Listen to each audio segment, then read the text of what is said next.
fix to help parity in the league, but it will stop the tanking process. That certainly will stop. Coming up next here on Amber and Ian, we're going to dive into the curious decision made by one school to move on from its head coach right here on ESPN Radio. NBA Sunday on ESPN Radio. It's a Western Conference showdown in Time now for a special ESPN Wisconsin presentation. Win or lose, we're going to walk out of this stadium tonight with our heads held high. That is amazing. Wow, what a game. Oh, my. Unbelievable. One more for the record books. Nothing's gonna stop us now. At the buzzer, knocks it down. Pick is up. Yes. He made it. Yes. Reverse layup is good with 5 seconds left. Put 6 on my stat. First title in program history.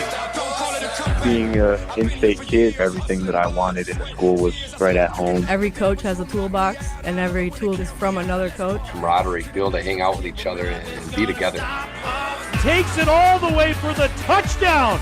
Led by a future Badger. I'm very excited for this kid because he is brilliant. What an absolute javelin toss. He's going to throw a jump pass and complete it for the 2-point conversion to Hawk. I mean, we can see a lot of offense. Put the exclamation point on it. At the buzzer. Wow. It's good. Oh, my goodness. Do your best. Thank you so much for all you guys do for high school sports. Guys, I got goosebumps. That's all anybody can ask for.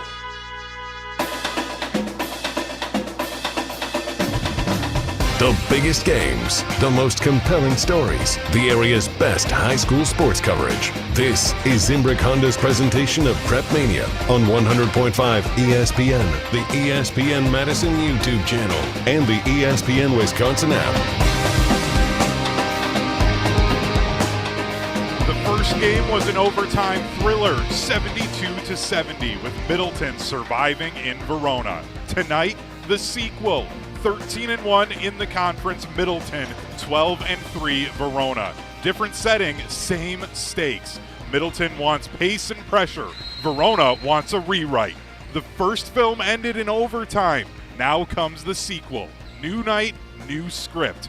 Middleton, Verona. This is Tuesday Night Hoops on Zimbrick Honda's presentation of PrepMania. And Zimbrick Honda has been a proud part of the Madison community since 1973. They're your one-stop shop for over 250 new Hondas to choose from. Whether you're looking for a sedan, SUV, or truck, their selection of new vehicles is second to none. Browse their car selection online at ZimbrickHonda.com. Shop local, shop Zimbrick Honda. I'm Hunter Vaughn, alongside me, the Dean of Area High School Sports, Dennis Semrau.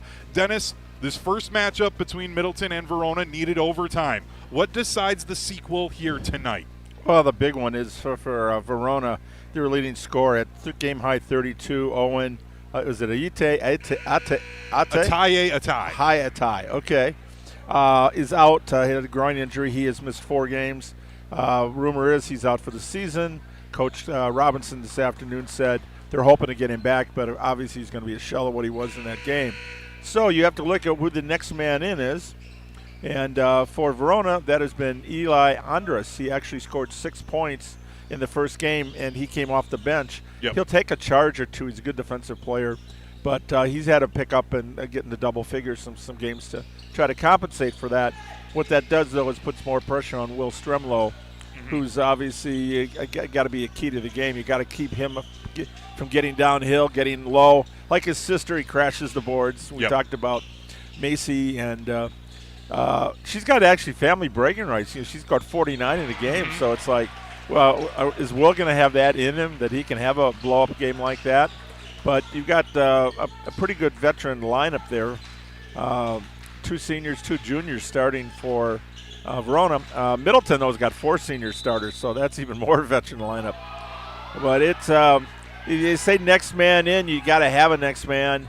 So Eli Andrus has been that next man, but now what that does is it weakens the bench, and that's where Middleton's got that huge advantage. They've got a large roster, and it's because of the style of play. And if you want to maintain that constant pressure, it's tough to do that in practice if you only have a couple of rotations. So they've kept some guys, and with the understanding that you're not going to play. We can't play 18 guys, or 19, which is what they have on the roster. They've been playing 11 or 12, but now as you get toward tournament time, that kind of scrunches down a little bit. Yep. But Middleton can still, they've got so many options off the bench. That's where they have a big advantage. Well, and Dennis, going back to Owen Ataye being out for Verona, he is one of the most explosive players in the entire Big 8 conference. In that first matchup between these two teams, a game that he had a game-high 32 points for the Wildcats. He had a number of possible alley-oop dunks that the passes were just a little bit off, a little mistimed. For Verona, are you concerned about them not having that kind of explosiveness with his ability to block shots and to be able to attack the rim? That's where I feel like there's the biggest concern for me with this Verona team right now. Well, it's like watching Boyd for the Badgers. You have that, and you have that extra level. He gets that extra level. The whole team has been playing at that pace. That is what Kirchell brought over from La Follette and what he's been doing ever since he's been here at Verona, and the guys are used to that system. But now you're down a body. Yep. You're down a guy that's going to play 30 minutes. Where are those 30 minutes going to come from to keep that pace up? Middleton can keep that pace up, but they still can't afford to have Jackson Guerrero or Grimes, whatever, in foul trouble because they're such big scorers.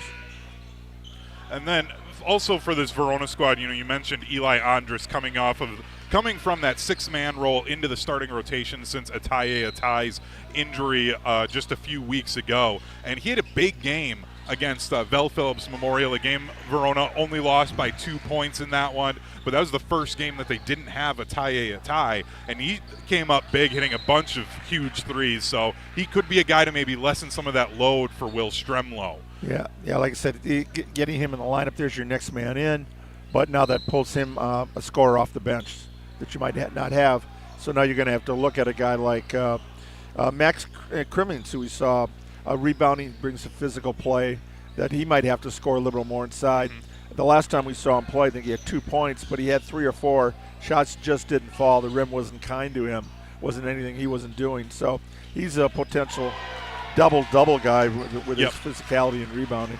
Well, and Max Crimmins, it was really interesting, Dennis. Just yesterday, our Madison team, we went to the Point Cinema here in the west side of Madison to see the A Road at Night documentary about Howard Moore and his tragedy and everything. You didn't call me. I would have gone with you guys. I'm sorry, Dennis. I forgot to call you. But you were actually in it too, by the way.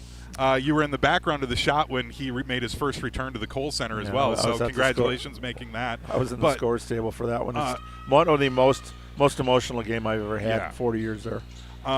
But, from watching that, and the reason I bring up Howard Moore, and you talk about Max Crimmins, something they talked about with Howard when he played for the Badgers was how when he came off of the bench, he wasn't a starter, he wasn't the best player on the team ever, but he came out there, Howard the Duck, and he was going to go out there, he was going to take a charge, he was going to get a steal, he was going to do something to impact the game, even if it wasn't on the scorer sheet. And that's the type of guy that I feel like Max Crimmins, coming off of the bench now for this team as a sophomore, can be for Verona, that Howard Moore type of guy to just help bring some energy off of that bench at times when that used to be Eli Andrus doing that. Yeah, but no one can match Howard's smile. Well, no, but it's an analogy, Dennis. It's not a one-to-one comparison. I know. I said that we got to get him to smile a little bit more, and then he'll be that. He'll fill that. But you look at he's only a sophomore. Yep. 6'5". Oh my God. Yeah, if he puts a couple more inches on, he'll be in the lineup next year when they lose a couple of their seniors. Yeah, Maddox Boato is a 6'4" senior. Yep. So that'll be an open spot. Crimmins, he's kind of auditioning for that, you'd say, right now.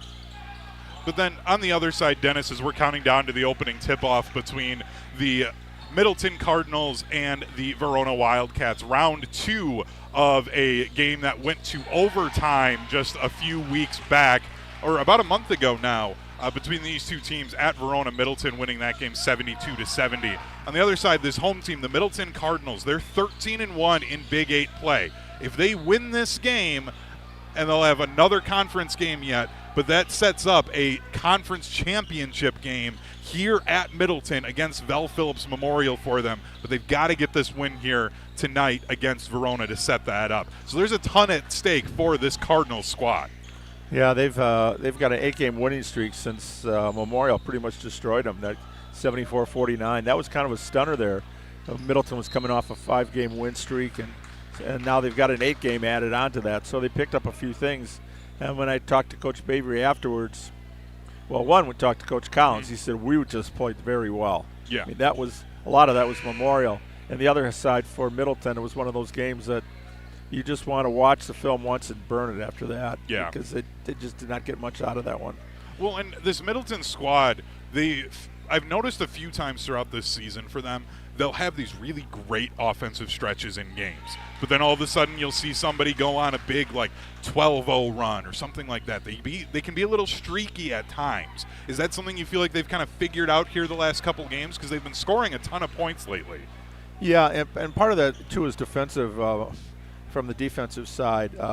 Coach had talked about they played a lot with full court pressure early, but as teams make adjustments, now they've done a little bit more zone, try to slow things down a little bit on the defensive side. Offensively, it is 1 dribble, 2 passes, and they want to attack the rim. They want to be able to get in there. But this is a team that made 17 out of 34 three-pointers when they played Madison East last week on Saturday. And Jackson Guerrero was 7 of 11 in that game. Mm-hmm. So they can fill it up. But as we know, you live with the 3, you die with the 3. Yep. And they've had games in their losses against Kokana, Madison Memorial. Both those games they did not shoot well. They shot less than 30%.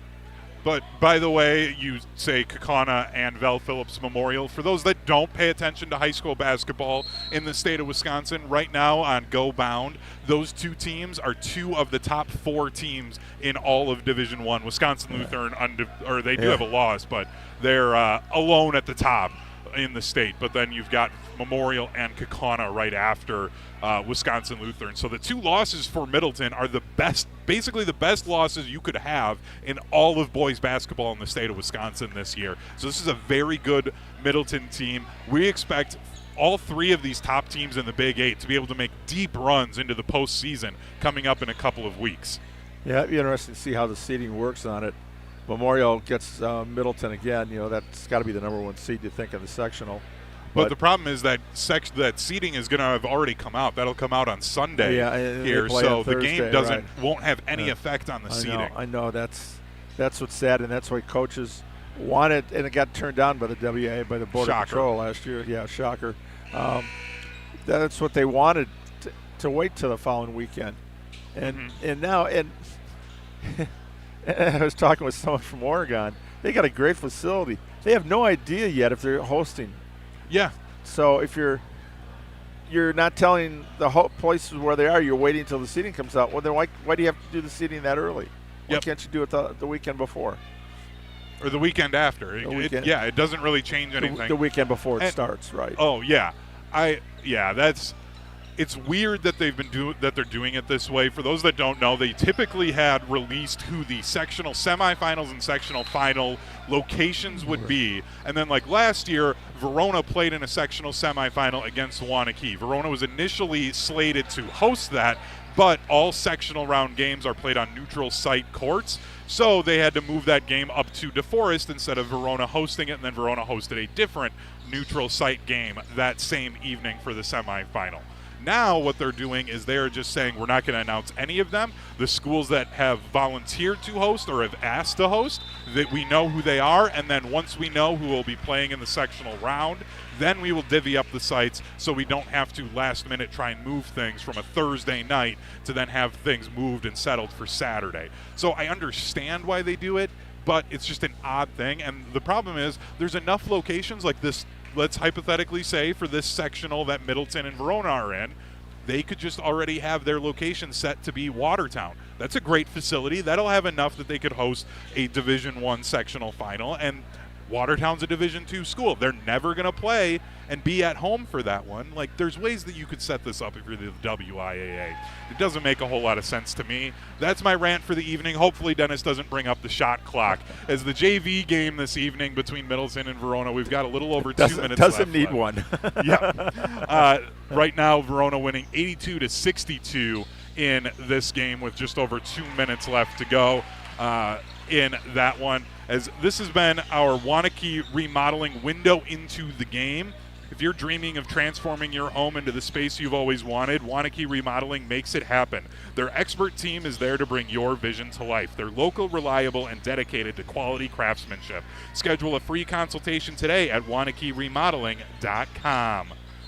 When Dennis and I come back, the JV game will be finished up, we hope, and we'll be getting set for the varsity matchup between Verona and Middleton, as the plot will thicken tonight with the coach's profile and the keys to the game coming up next on Tuesday Night Hoops on Zimbrick Honda's presentation of PrepMania.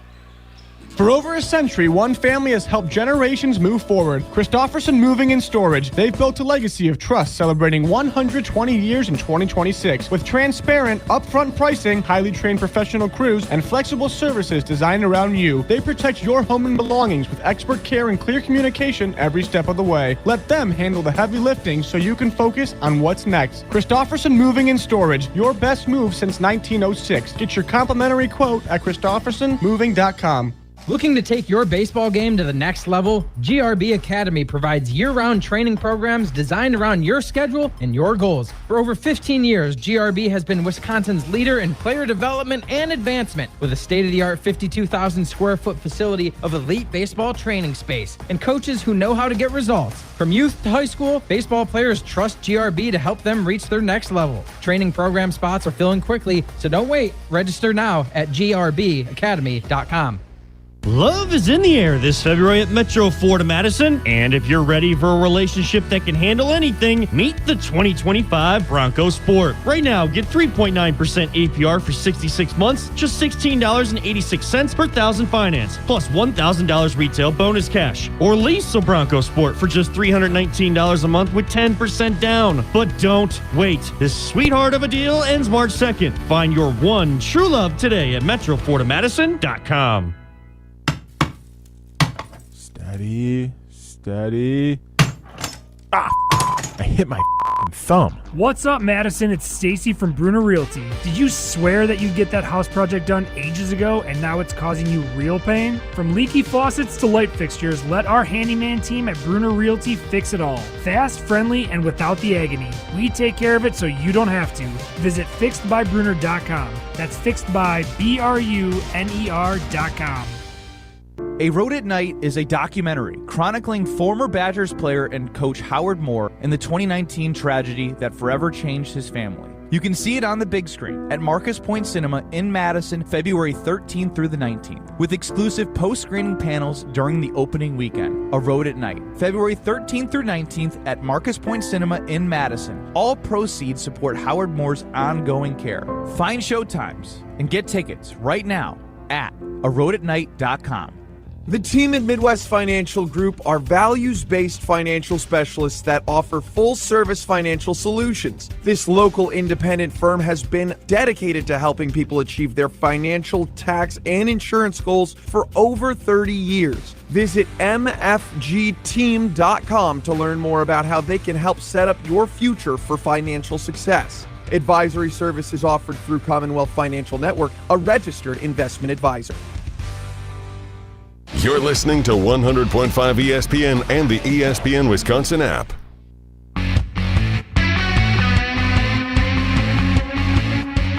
Counting down to the opening tip-off between the Verona Wildcats and the Middleton Cardinals here on Tuesday Night Hoops on Zimbrick Honda's presentation of PrepMania. I'm Hunter Vaughn. Alongside me, the Hall of Famer, the celebrity here in Middleton, the Dean of Area High School Sports, Dennis Semrau. Everywhere we go, Dennis, you have somebody that is waving to you and is like, oh my gosh, Dennis, I can't believe you're here. Let's get your microphone up there, Dennis, the celebrity, trying to talk to people here. Well, this is my district. I lived in the district for 30 years, so I knew a few people from coaching. You know a few people everywhere we go, Dennis. No, that's true.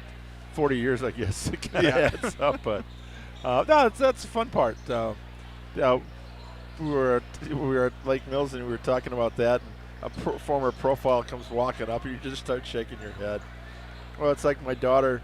Somebody made a comment to her about me covering him, and she rolled her eyes. Of course, Dad did. Yep. Okay, thanks. Shout out to my daughter, Kelly, who's the social worker in town. As we count down to the opening tip-off between Verona and Middleton this evening. Again, big implications for this game, given that the seedings for the state tournament will be coming out this weekend. So the last week of the season, those games don't affect anything when it comes to that. You just want to be playing well or potential conference championship games. So this is a big game to get a quality win late in the season for both of these two teams.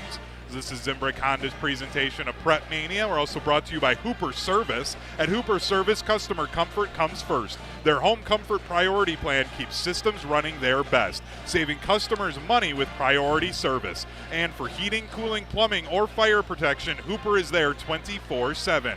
Turn to the experts, Carrier at Hooper. Dennis, as we're counting down now, let's get into the keys of the game for this one.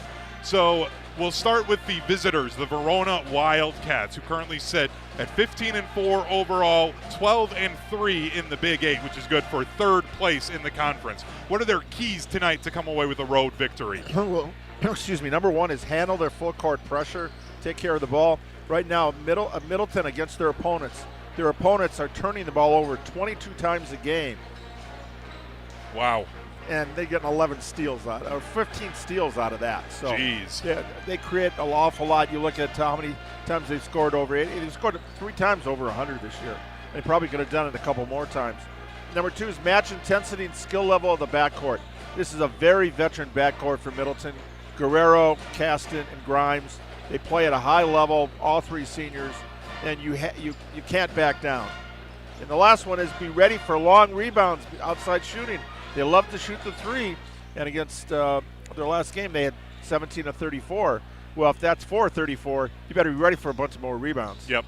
Well, and to Dennis, those long rebounds, in my mind, I'm thinking, we might get somebody like a 6'5", forward Jackson Connor out on a fast break then for Verona. So we could see some really fun fast breaks coming in this game if Middleton can't knock down their shots. Yeah. On the other side then, for the Middleton Cardinals, again, they're trying to set up a potential conference championship game next week, Thursday, hosting Phillips Memorial. They need to get a win, though, tonight and keep at just 1 loss as they try to keep pace with Phillips Memorial, as right now Middleton tied with the Spartans for first place in the conference. The Spartans right now with that tie break on them from winning earlier in the year. But what are the keys tonight for the home Middleton Cardinals? Well, number 1 is keep Will Stremlow off the boards, keep him getting downhill and attacking the rim.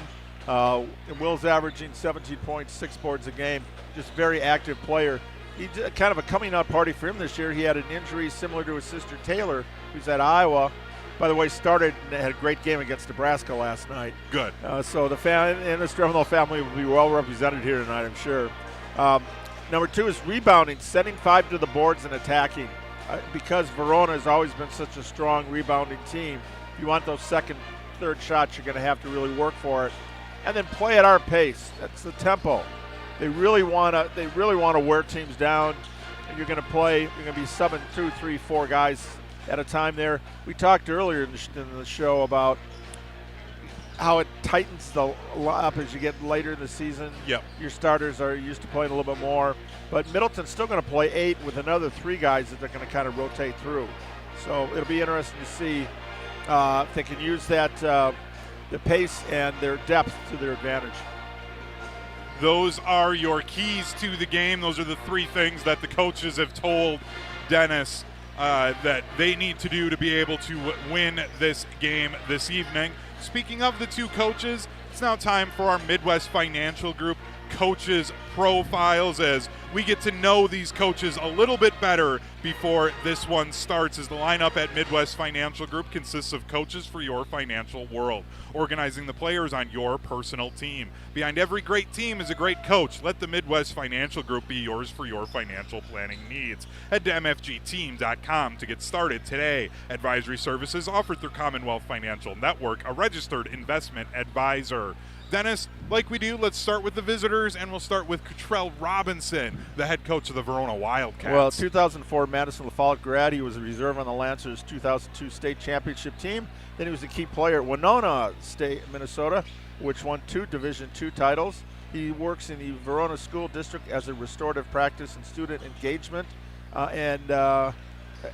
director, and is also an assistant athletic director at Badger Ridge Middle School. Was formerly head junior varsity coach and varsity assistant at MG. Was also coach at Sun Prairie before he ended up at La Follette, his alma mater. He led them to 2 conference titles, 4 regional titles, 6 final sectional final appearances, and 160 and 98 record there. And then he came over to Verona, 4th year, 65 and 32. And now this is the first class that the seniors were freshmen when he came in. So now he's put his mark on the program.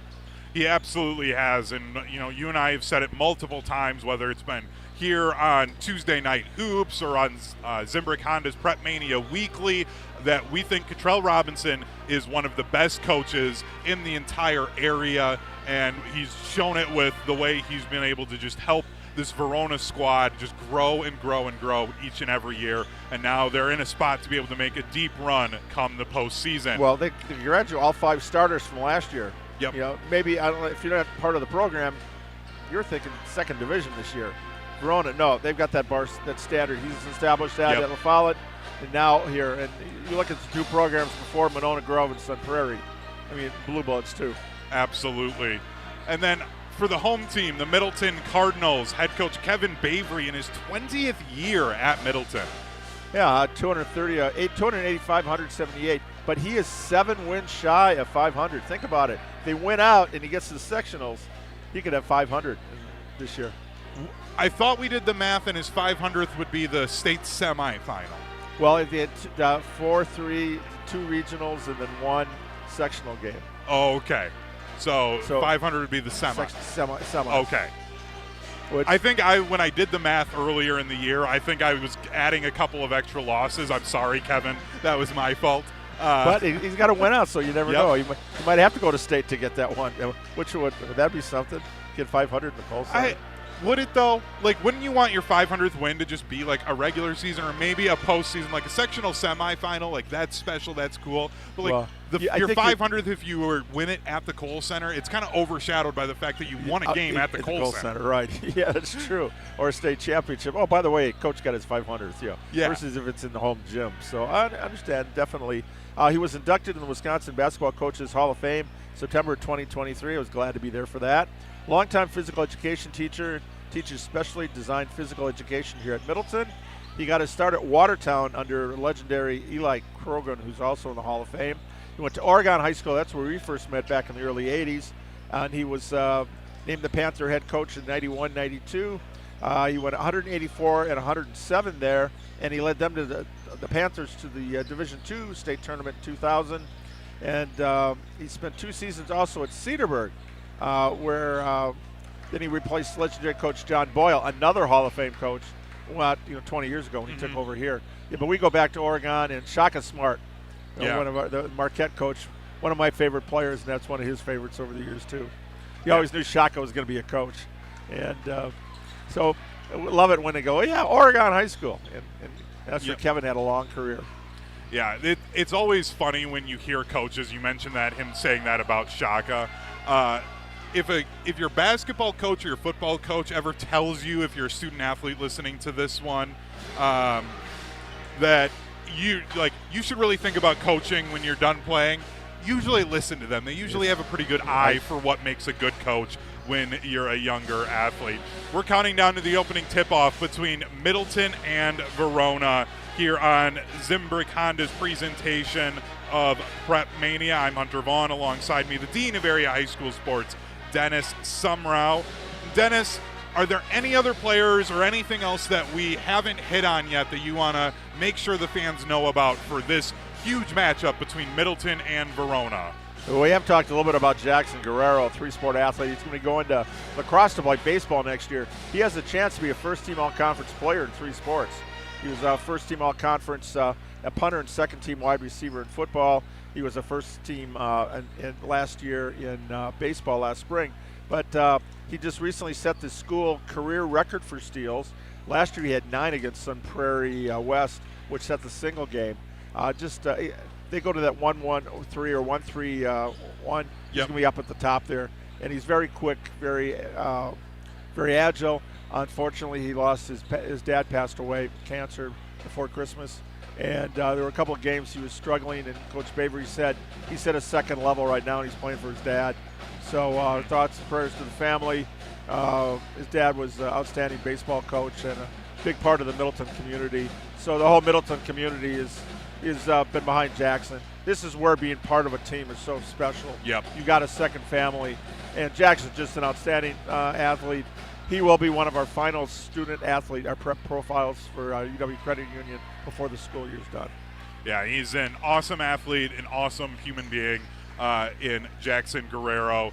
And, you know, Jackson had one of my favorite plays from the entire football season this past year where in the game against Verona, he had a fake punt from at his own goal line.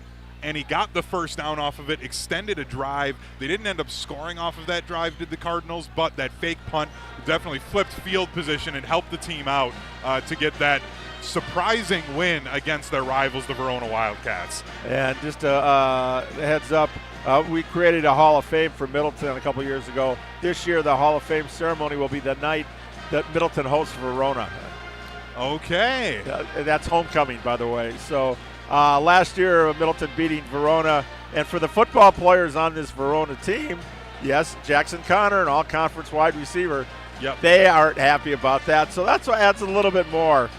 Both teams have football players on it. Luke Sheehan was a starter in that team as well as Guerrero.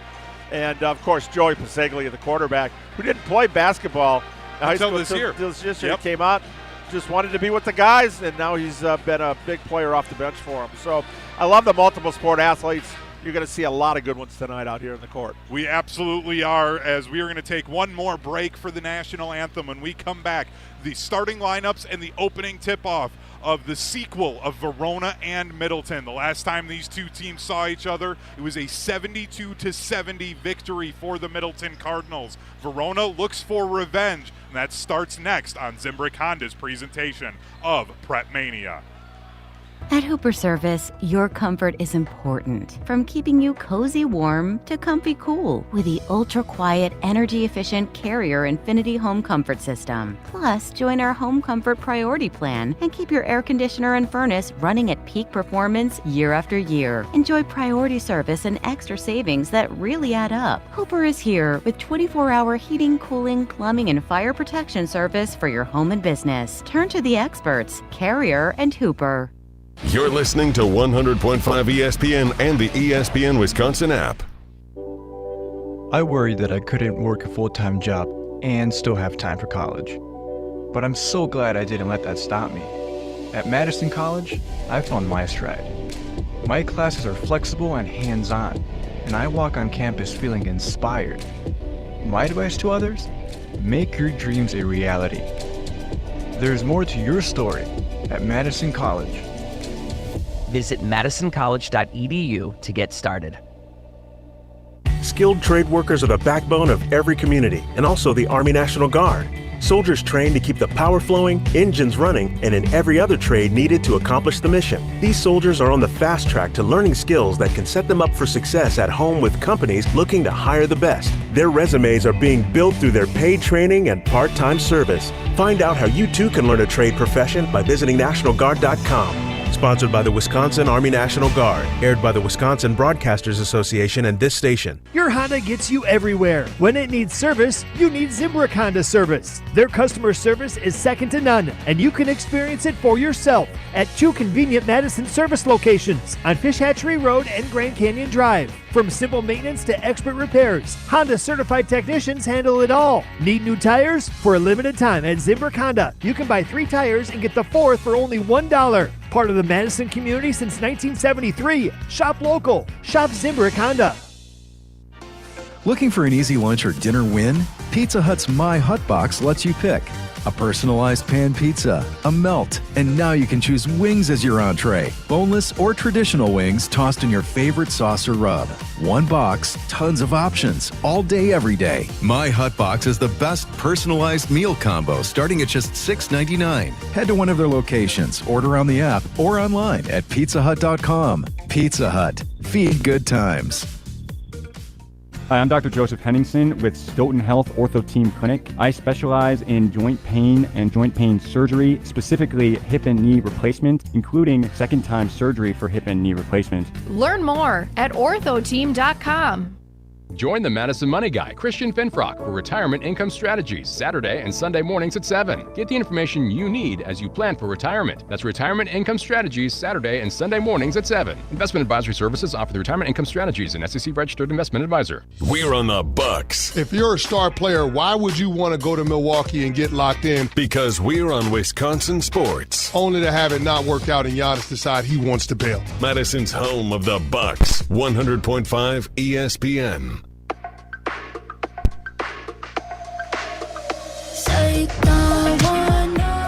This is Tuesday Night Hoops on Zimbrick Honda's presentation of PrepMania. Zimbrick Honda has been a part of the Madison community since 1973. Their customer service is second to none, and you can experience it for yourself at 2 convenient Madison service locations. One on Fish Hatchery Road and the other on Grand Canyon Drive. From simple maintenance to expert repairs, Honda certified technicians handle it all. Need new tires at Zimbrick Honda? Buy 3 tires and get the 4th for how much? $1. That's right, just $1. Shop local, shop Zimbrick Honda. It's now time for the starting lineups. First for the visitors, the Verona Wildcats, who are 15-4 overall, 12-3, and third in the Big 8, wearing their road black uniforms tonight. At the forward, the 6'5 junior, number 3, Jackson Connor. Then number 5, Will Stremlow, a 6'2 junior guard. Number 10, Eli Andrus, a 6'2 senior guard. Then a 5'8 sophomore guard. Number 11, Taryn Jackson. Rounding out the starting 5 is number 22, the 6'4 senior forward, Maddox Boato. For the Middleton Cardinals, who are 13-1 in Big 8 play in their home white uniforms with Cardinal numbers and trim, it'll be number 2, Jackson Guerrero, the 6' senior guard. Number 5, Andrew Caston, a 5'9 senior guard. Also at guard, the 5'11 senior, number 10, John Grimes. Then number 4, Luke Sheehan, a 6'3 senior forward. And rounding out the starting 5, number 21, Carter Parks, a 6'3 sophomore forward.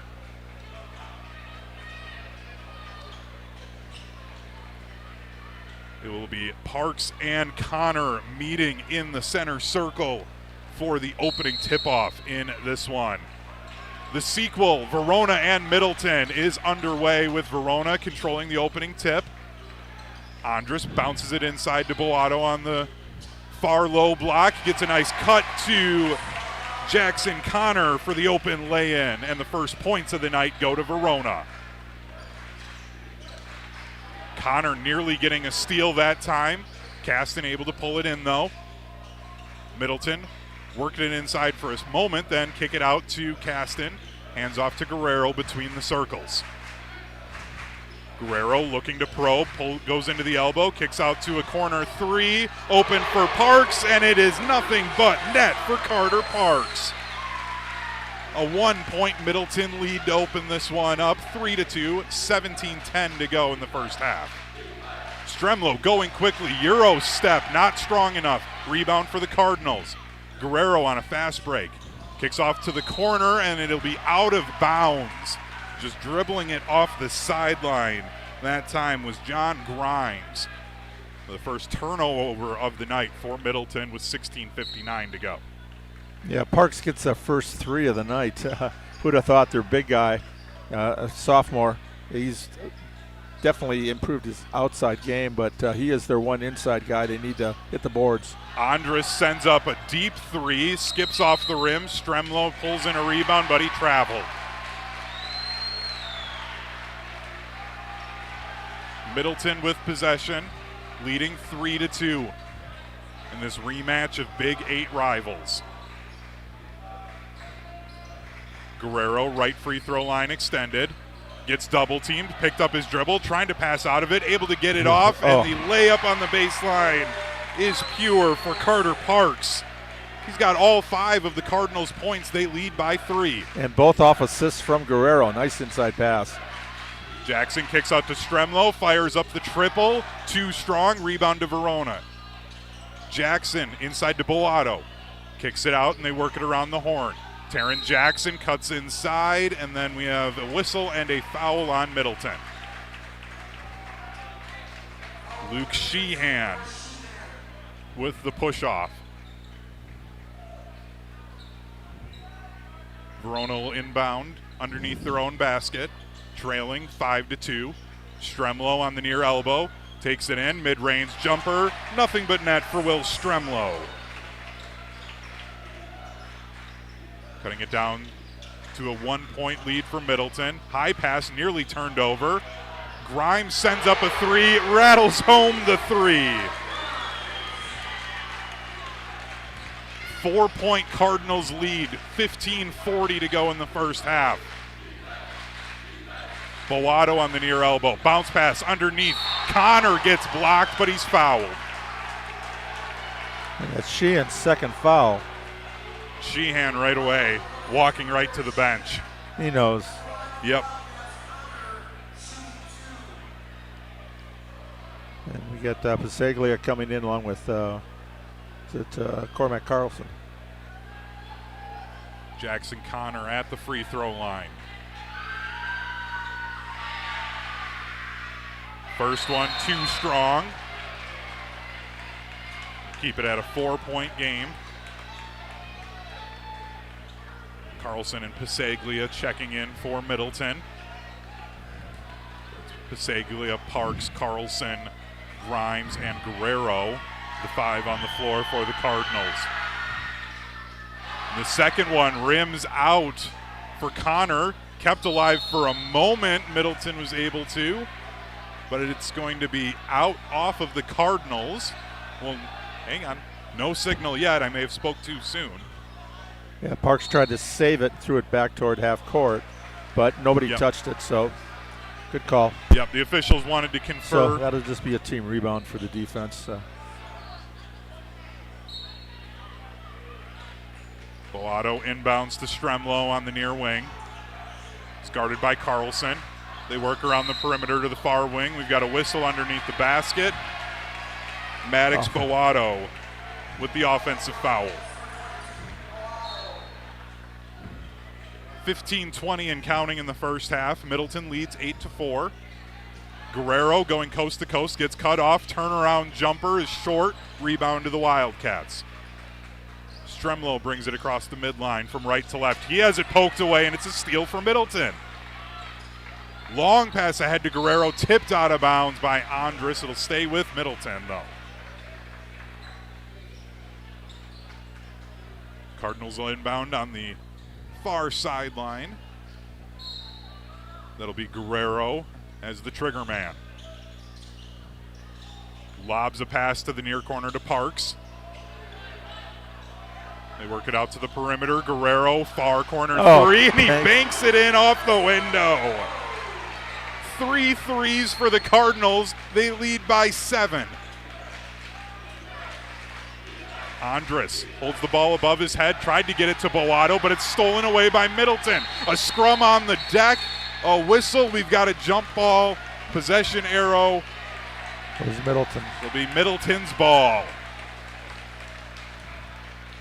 Look like Pasaglia there in the bottom of the pile. Just like football season, right? Yeah, no surprise there that the football player diving for a loose ball on the floor. 14:30 to go in the half. Middleton leads 11-4. Verona now stealing it away. Jackson picking it up off the floor, handing it off. Stremlow on the right wing, going into the paint. Too strong off the window. Rebound Middleton. Guerrero quickly the other way. On the left wing, he'll fire up a triple, and that's an air ball. Too long. Kept alive for Middleton. It goes off of Verona, and it stays with the Cardinals. We got some fast basketball going here tonight, Dennis. Yeah, that was a nice save by Pasaglia. Just tried to throw it up off of the Verona player, and it succeeded. And we got a foul. Yeah, whistle on the inbound. Maddox Boato picking up his second foul. So some early foul trouble for both teams. Luke Sheehan for Middleton with 2. He's on the bench, and now Maddox Boato with 2 as he heads, or excuse me, he won't head to the bench. He's going to stay out there. But Crimmins is at the side. Yep, Crimmins is on the side, and now we have another whistle just after that ball got inbounded. This is going to be on Verona. Jackson Connor, his first. 11-4, 14 minutes to go in the first half. Middleton leads. They've hit 3 threes early in this game. Cardinals with the ball. Caston inbounding along the baseline. Grimes in the far left corner. Hands it off to Caston. Back to Grimes in the corner. Sends up another 3. Oh, and it's nothing but net. 4 of 5 from three-point range for Middleton right now. Grimes with his second 3. It's a 10-point Middleton lead. Verona tries to answer with a Jackson 3, skips off the rim, rebound pinballs around, goes out, and it will stay with the Wildcats. We saw the opposite of this in their first matchup, Dennis, where Verona at home got out to a 10-point lead early. Middleton was able to storm back in that one. Crimmings down low. Whistle, and it'll be a foul on Will Russell for Middleton.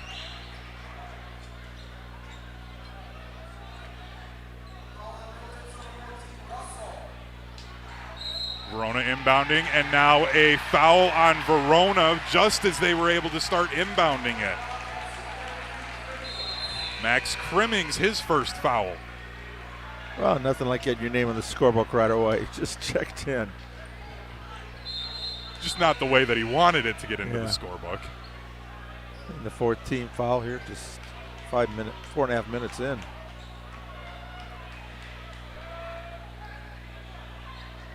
Now a delay as they get some substitutions in. Middleton inbounding the ball, going from left to right. Carlson at the top of the key. Over to the corner to Parks. Parks tried to go baseline and he passes it out of bounds. Wanted to get an open Patrick Klein in the corner, just couldn't get that pass to stay in bounds along the baseline. Wildcats trailing by 10, 14-4. Stremlow on the near wing. To Crimmings at the high post, into the corner, Jackson.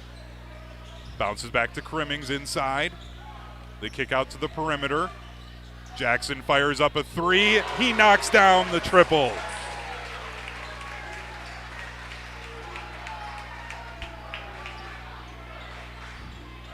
Taron Jackson, his first points, down to a 7-point Middleton lead. That was a 3-minute, almost a 4-minute span without a point for the Wildcats. Caston now turning it over. Taron Jackson the other way. Taron Jackson, Euro step in the paint, off the glass and good. And there you go, 5-0 run. Down to a 5-point Middleton lead. They led by as many as 10. Another steal for Verona. Will Stremlow takes it away. He'll walk it across the center line. Into the corner, Jackson. Over to Stremlow, right wing. Stremlow attacking inside. You've got a whistle underneath, and it's going to be a blocking foul on Parks. Sending Will Stremlow to the free throw line.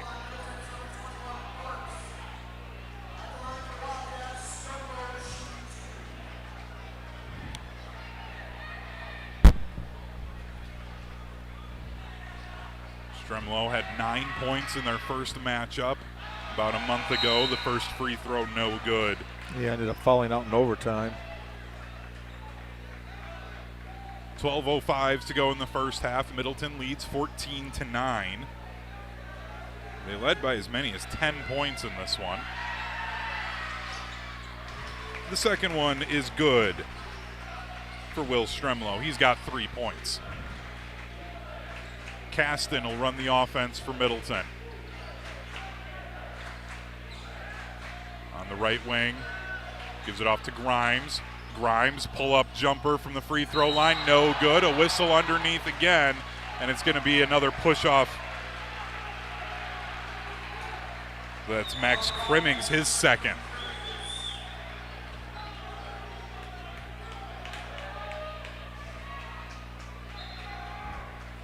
Looked like a nice strong rebound, but yeah, he had to kind of push his way in there. Caston on the right wing. Tried to take it up to the top of the key, got cut off, hands off to Grimes, lobs a pass into Parks. Parks to the far corner, Middleton working the perimeter, Guerrero, far free throw line extended, high arcing three off the back iron, rebound to Verona.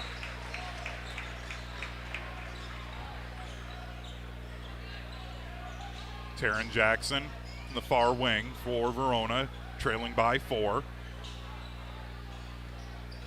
Stremlow bounces to Jackson on the right wing. Over to Stremlow again, into the corner, open three, Andres. Oh. That one's too strong over the top. The air ball fought for on the floor, a whistle in the scrum, and another foul on Verona. Caston took a big shot on that one. They're going for the loose ball, drew the foul, and that's Crimmins' 3rd foul. And the 16th foul for Verona. 10:57 and counting. Middleton leading 14-10. Parks right of the point. Tried to lob a pass down low, and Grimes was stepping on the baseline. Another turnover by Middleton. A whistle and a timeout. This is a 30-second timeout. 10:48 to go in the first half. Middleton leads Verona. We're going to keep it right here on Tuesday Night Hoops on Zimbrick Honda's presentation of PrepMania. At TPC Wisconsin in Madison, there's no off season for your game. Get ready for next golf season. Join today and pay no dues until April 1st. That's right, no dues until April 1st. Learn more at tpcwisconsin.com. That's tpcwisconsin.com. Dennis, this has been a physical game early with this one. Yeah, the bigs picking up fouls. Usually it's the guards you're worrying about, but not this case. Crimmins on the bench with 3. Boato has 2 for Verona, and then Sheehan picking up 2. Parks just with 1, but you got to keep him out of trouble. Well, and with both of these teams having rebounding as a key to this game, the bigs having foul trouble could really get interesting late if somebody's bigs ends up fouling out. Verona with possession, down by 4. Stremlow on the near wing. Jackson right wing, Euro step inside, a whistle before they'll give him the shot. Sending Jackson to the line to shoot 2. Thought they were going to call that on the floor. Jackson Guerrero, his first foul.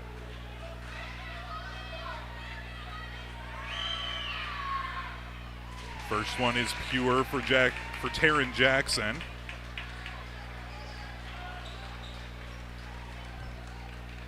Down to a 3-point Middleton lead. And the second one, nothing but net for Taron Jackson. He's got 7 of the Verona 12. They're down by 2, 14-12. Yeah, right after Middleton had a 9-0 run, now Verona's answered with an 8-0 run. Parks wanted to get Grimes. It goes through his hands. Middleton's able to keep possession. Grimes, near corner 3, rattles out. Rebound to Verona. Andres zigzagging through some defenders into the paint, tried to dump it off down low, and it goes through the hands of his teammate.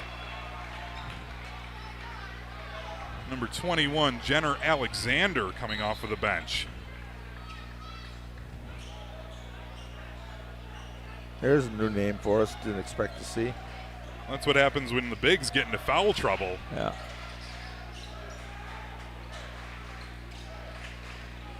Middleton leading by 2, stolen away. Stremlow on the fast break. Oh, Stremlow baby. with the one-handed dunk. We're tied at 14 apiece. Splash. 14 all. Verona on a run after they trailed by 10. Middleton with the ball, 9:25 and counting.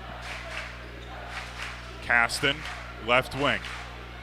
Wanted to lob a pass inside. Parks gets fouled. Jackson Connor, his second foul. And we're in the bonus. With 9:18 to go in the first half.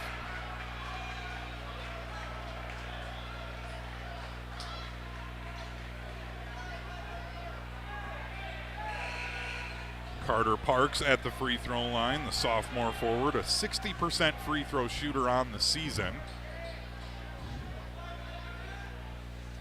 Yeah, Middleton's around 60% pretty much for the whole team. This is one where Kevin's teams normally shoot around 75%, so this one's a little down this year. Was that something he mentioned to you as why he thinks that is, or? He just gets something. I think it's too close. They like the three-pointers, right? And missed the free throw. Yep, off of the front rim, Verona with the ball. Phillips sends up a wing three.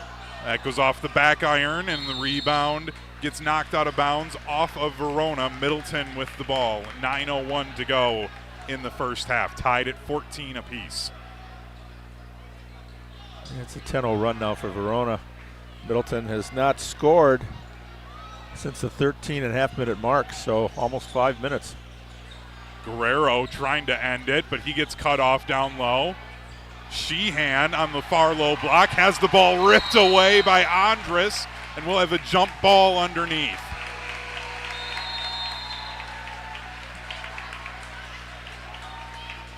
Verona gets another steal. Yeah, Middleton was starting to become, they got that 10-point lead, a little sloppy with the basketball now. And Verona just wants it more. They're getting the 50-50 balls. Wildcats a chance to take their first lead of this game. We're tied at 14, 8:30 to go. Phillips nearly losing the ball. Gets it off to Andres. He dribbles out of the trap to the left wing. Stremlow near wing. Attacks inside. Top step. Bounces it inside. Taryn Jackson can't get the floater to go. And it's another foul on Verona.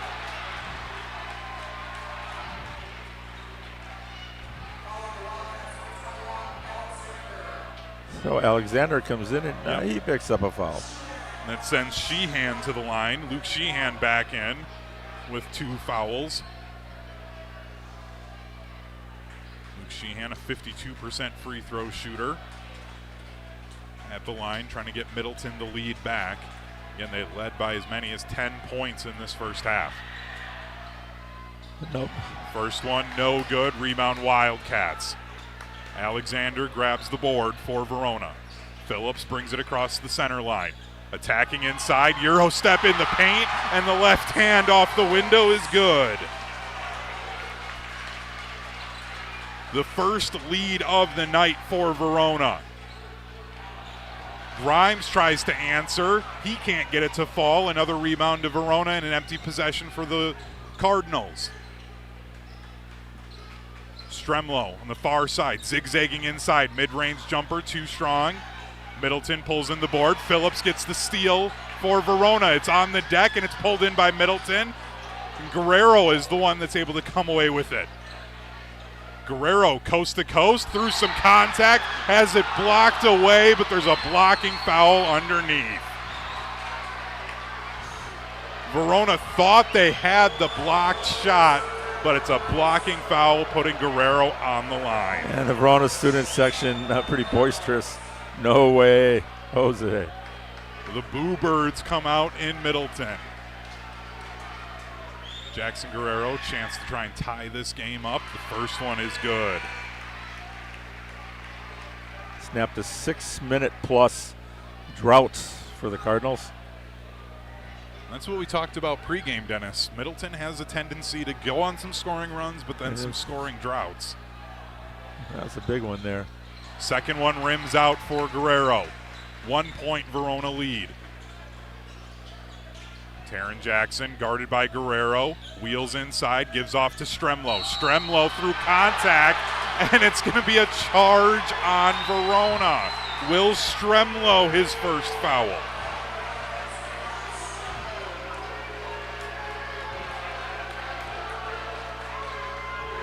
Wildcats still lead by 1, 16-15. Carlson walking across the midline from left to right. Bounces to Parks. Parks going inside. Euro steps, but he travels. Turnover after turnover in this first half, Dennis. Yeah, it started after they made their fourth three-pointer. Grimes got that one from the corner. 1, 2, 3, 4, 5, 6, 7 turnovers since then. Stremlow attacking, skipping off the rim. Another rebound to the Cardinals. Luke Sheehan pulls it in. Guerrero jogging up the floor, picks up his dribble, passes it down to Parks. Outside, Carlson sends up the triple. Too strong, rebound batted around, fought for, still fighting for it. It goes out of bounds, and it's going to stay with the Cardinals.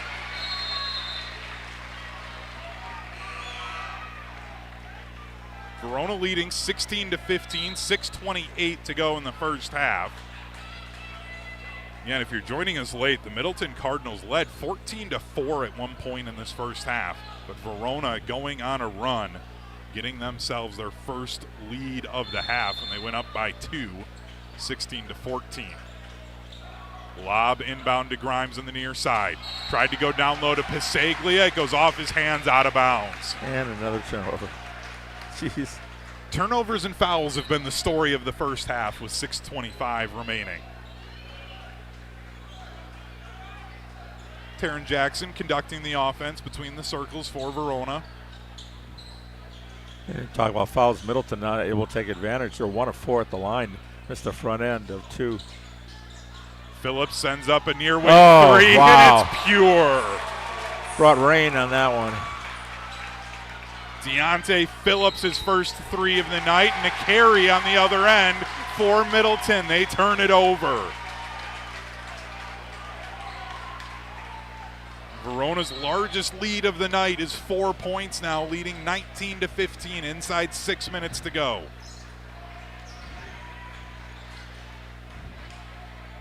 Jackson has it on the far wing. Wheeling into the paint, kicks out to Phillips in the corner, fakes the 3, out to Jackson on the wing. Verona will reset, Phillips right wing. Between the circles, Jackson sends up the top of the key 3, no good. John Jack gets the rebound for Verona, tries to pass out to the perimeter, can't. Up ahead to Grimes for Middleton, and he has it knocked away, but it's going to be a foul on Verona. Thought he had the block, but Eli Andrus picking up his first foul.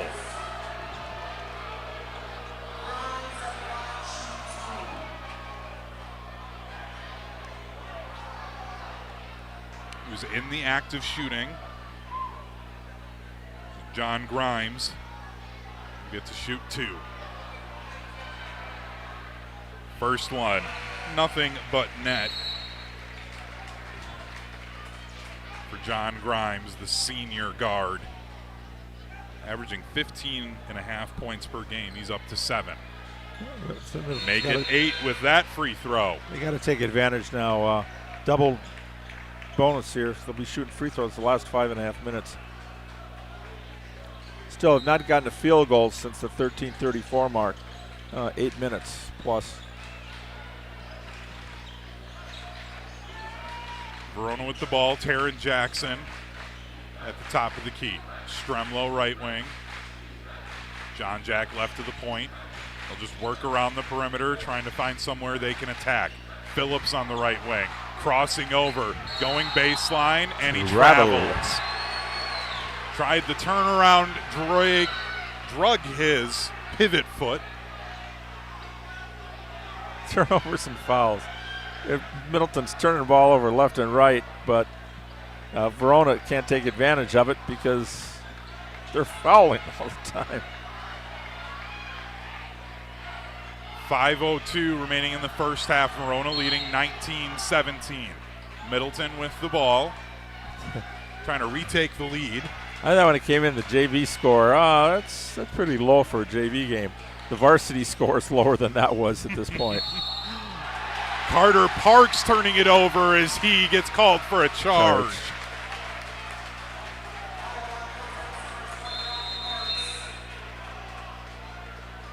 Second on Parks.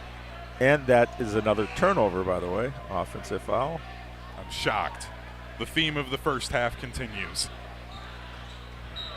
4:49 remaining, 19-17, Verona leading. I like those halves. 6, 7 total fouls, both teams. We're at 16 right now. Verona has it. John Jack, left wing, thought about a three. Bounces out to Stremlow. He fakes one as well. John Jack in the near corner. Now Taryn Jackson. Cross court Phillips sends up a deep three. That is a brick and another foul.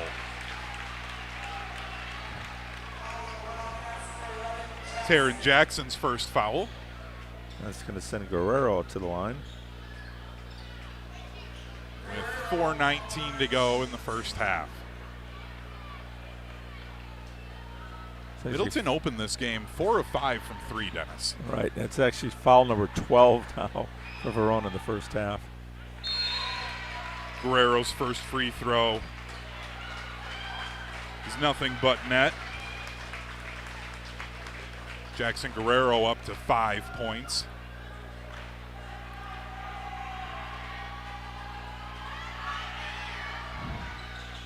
The second rims out. Verona with the board.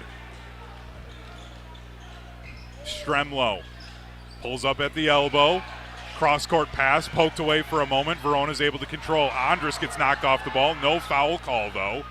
Jackson on the right wing. Now Stremlow sends up the wing three. That's too strong. Rebound to Verona. Down low, Alexander puts it off the glass.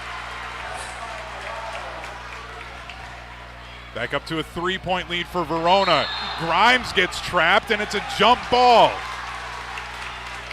Possession will stay with Middleton, but some scrappy defense for Verona.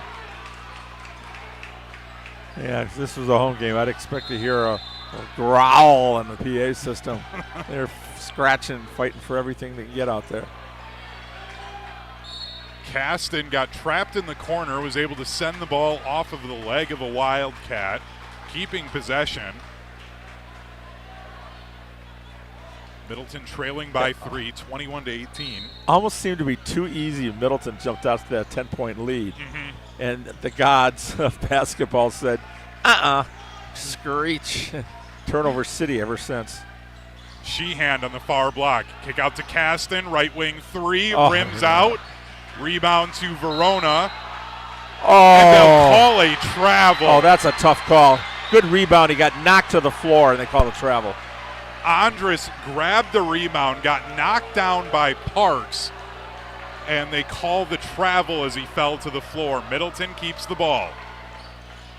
Grimes a floater on the inbounds. It's pure.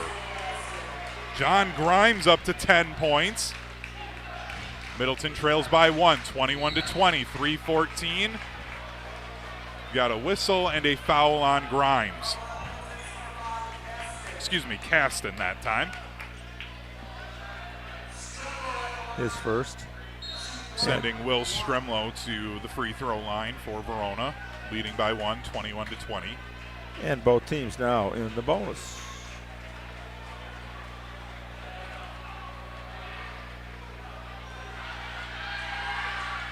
Stremlow's free throw hits every part of the rim. No good. He gets his own rebound and puts it in. That's pure hustle. Will Stremlow following it up. Gives Verona a 3-point lead. Guerrero tries to answer with a three. Misses to the right. Verona with another rebound. Jackson wanting to work quickly. Slows it down. Hands it off to Stremlow on the near wing. Stremlow wheels inside. Pulls up from 10 feet. Off the left iron. Missing. Another rebound to Stremlow. Spinning into the paint this time. Passing it off. Hesitating is Alexander.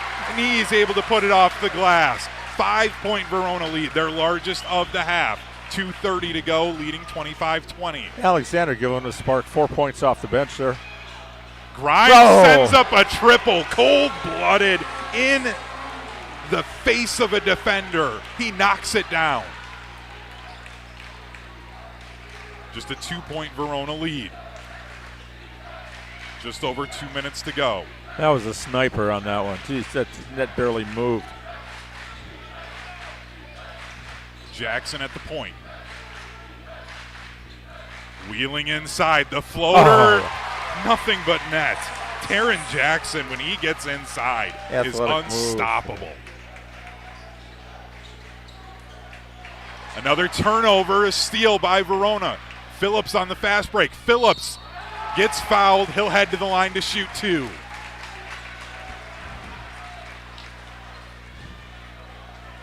John Grimes, his first foul. We got a whistle and a timeout. It's a full timeout. We'll take it with them. 1:45 to go. 27-23. Verona leads Middleton here on Tuesday Night Hoops on Zimbrick Honda's presentation of PrepMania. Breaking green and gold news. Rich Bisaccia is out in Green Bay. What's next for Matt LaFleur's coaching staff? Reaction continues next on 100.5 ESPN. Breaking news on ESPN Madison is brought to you by the Metro family of auto dealers. Prizes, flyaways, even cash money. You want it? We've got it. Find a list of all contests and official rules by visiting ESPNWisconsinContests.com. That's ESPNWisconsinContests.com. For over a century, one family has helped generations move forward. Christofferson Moving and Storage. They've built a legacy of trust, celebrating 120 years in 2026. With transparent, upfront pricing, highly trained professional crews, and flexible services designed around you, they protect your home and belongings with expert care and clear communication every step of the way. Let them handle the heavy lifting so you can focus on what's next. Christofferson Moving and Storage, your best move since 1906. Get your complimentary quote at ChristoffersonMoving.com. We're on the Badgers. The coaches, the players, we're bringing an entire new mindset. Because we're on Wisconsin Sports. And it's to win. It's to win. You're listening to 100.5 ESPN and the ESPN Wisconsin app. Deontay Phillips at the free throw line after he got fouled on the fast break attempt. First one is pure. Back to a 5-point Verona lead.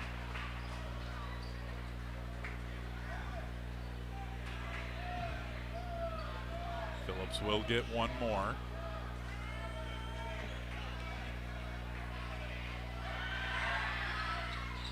That one's nothing but net for Deontay Phillips. He's got 7 points off of the bench.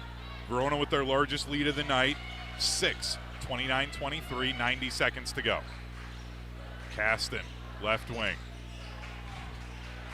Backing out to the mid-court line to reset the offense. Carlson, right free throw line extended. Caston in the near corner. Down low for Pasaglia. Working around the horn. Carlson will fire up a 3. Missing short. Rebound goes out off the hands of a Wildcat. It'll stay with Middleton.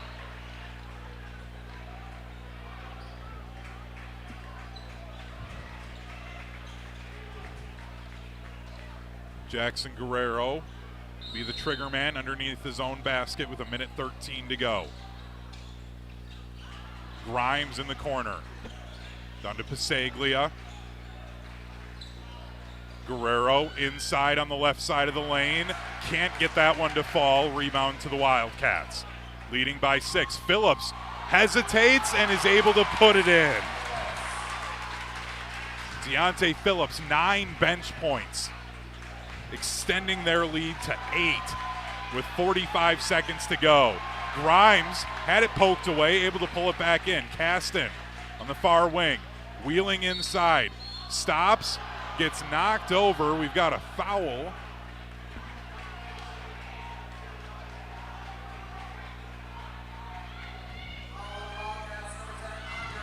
That's on Eli Andrus, his second. Actually, his third. It's actually his third, excuse me. I missed one of them. Andrus will head to the bench. Carlson will be the one shooting the free throws. Cormac Carlson, a 5'11", sophomore guard. First for Carlson, rims out. I was going to say he's a 33% free throw shooter on the year.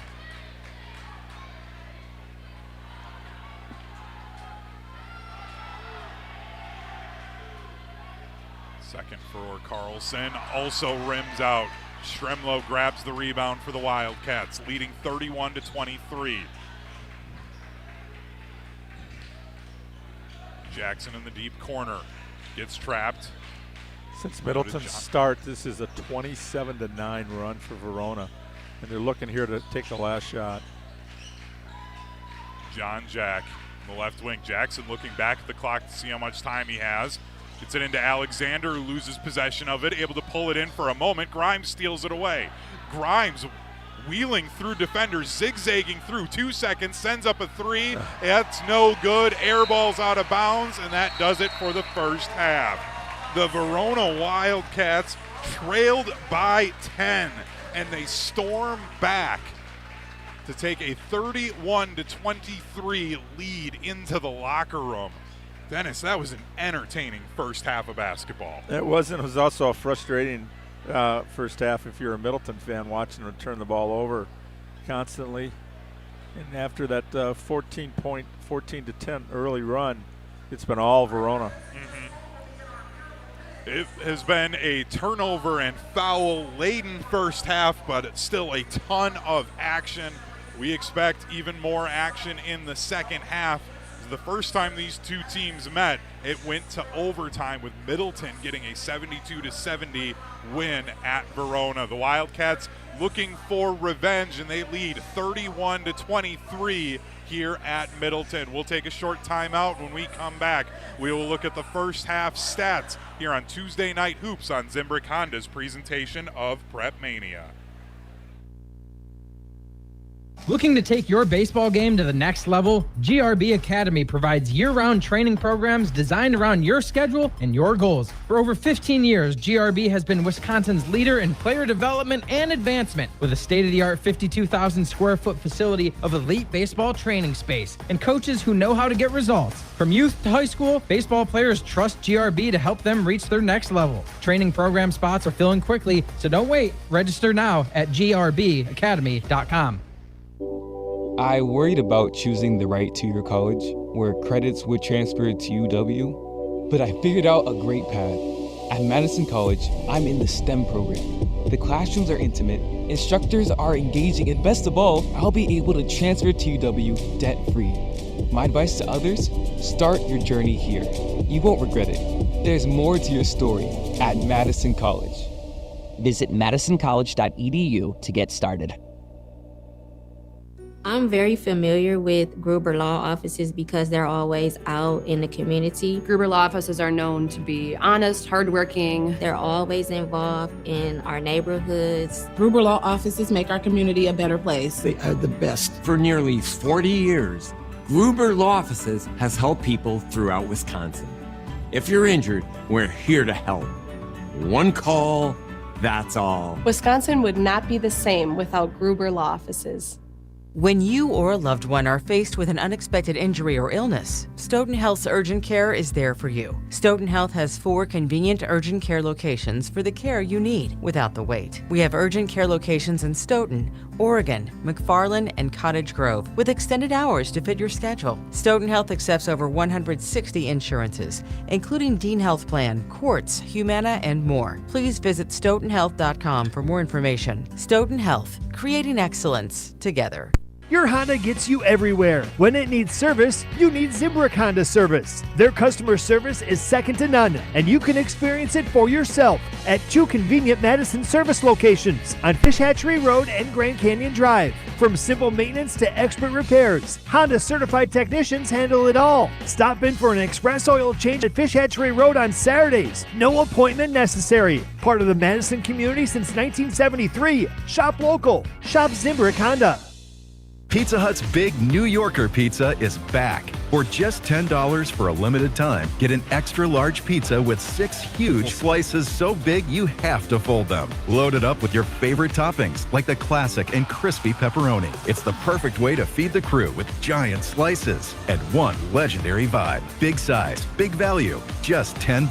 Head to one of their locations. Order now on the Pizza Hut app or online at pizzahut.com. Pizza Hut, feed good times.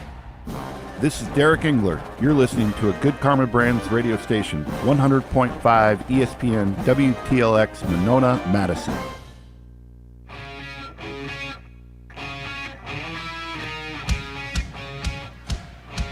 31-23, the score at the half. The Verona Wildcats with the lead after they trailed by 10 points to open up this game. They came storming back in this first half. This is Tuesday Night Hoops on Zimbrick Honda's presentation of PrepMania. Zimbrick Honda has been a proud part of the Madison community since 1973. They're your one-stop shop for over 250 new Hondas to choose from. Whether you're looking for a sedan, SUV, or truck, their selection of new vehicles is second to none. Browse their car selection online at ZimbrickHonda.com. Shop local, shop Zimbrick Honda. Dennis, what's your big takeaway of this first half where we saw Middleton get out to that 10-point lead, but then Verona come charging back? That's turnovers. Middleton got up 14-4. Verona had 3 turnovers. Middleton had 1 on their second possession of the game. After that, Middleton ends up with 12 in the first half. And Verona not able to take advantage. Also, Middleton's missed free throws are 4 for 10. Can't hit free throws. You can't hang on to the basketball. And after they went 4 for 5 to open in three-point range, 1-3 was it for the rest of the half. That bodes, as I don't want to repeat what Tom Izzo said after the Michigan State game, that results in a blank kicking. Yep, it does. And right now, that's what Verona is in there at halftime. Courtrell is going, guys, we got a knockout punch right here. We come out, hit some shots, play defense. And right now, you're looking at one of their best players out maybe for the rest of the season, and they're not missing a beat. It's that next man in. And sometimes you can only go so far on that. Eventually it catches up with you, playing on emotion or whatever. But defense wins championships, and right now Verona is playing outstanding defense. They figured it out after giving some open looks. After it was a 4 for 4 for threes. Grimes that threw one up, and it was nothing but air. And ever since that one missed shot, they haven't been able to find the rim. They've had some good looks inside with Parks, rimmed in and out. But every shot is contested right now. And I'd like to see Verona convert a few more of those fast breaks. When you get the transition, the outstanding play of the half was the steal and dunk, the one-handed splash for Semrau. They need a few more of those. If they get a few more of those, they could take the heart right out of Middleton here. And it'll silence this great crowd here for Middleton as well. Student section, the band, everything. Yep. And right now they're going, that's not our team. That's the team that lost 2 games, not the team that won 18 coming in. Yep, this Middleton team, if they can bounce back, have a chance to set up a conference championship game next week against Val Phillips Memorial. 31-23 the score here at the half. This is Zimbrick Honda's presentation of PrepMania. We're also brought to you by Christofferson Moving. For over a century, one family has helped generations move forward. With upfront pricing and professional crews, Christofferson Moving and Storage handles the heavy lifting so you can focus on what's next. Christofferson Moving and Storage, your best move since 1906. Get your complimentary quote at ChristoffersonMoving.com.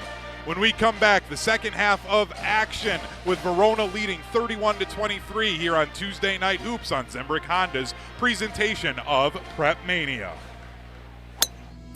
Everyone plays like a champion at TPC Wisconsin. Our friendly community shares one thing, a passion for world-class golf. Women, men, and youth golfers all love the course. The $25 million upgrade is impeccable, and the list of amenities is more than impressive. But belonging where the shared pursuit of excellence is a daily practice and not just a tagline? That might be the best part. Join today and pay no dues until April 1st. Discover belonging. TPCWisconsin.com. Your Honda gets you everywhere. When it needs service, you need Zimbrick Honda service. Their customer service is second to none, and you can experience it for yourself at 2 convenient Madison service locations on Fish Hatchery Road and Grand Canyon Drive. From simple maintenance to expert repairs, Honda certified technicians handle it all. Need new tires? For a limited time at Zimbrick Honda, you can buy 3 tires and get the 4th for only $1. Part of the Madison community since 1973. Shop local. Shop Zimbrick Honda.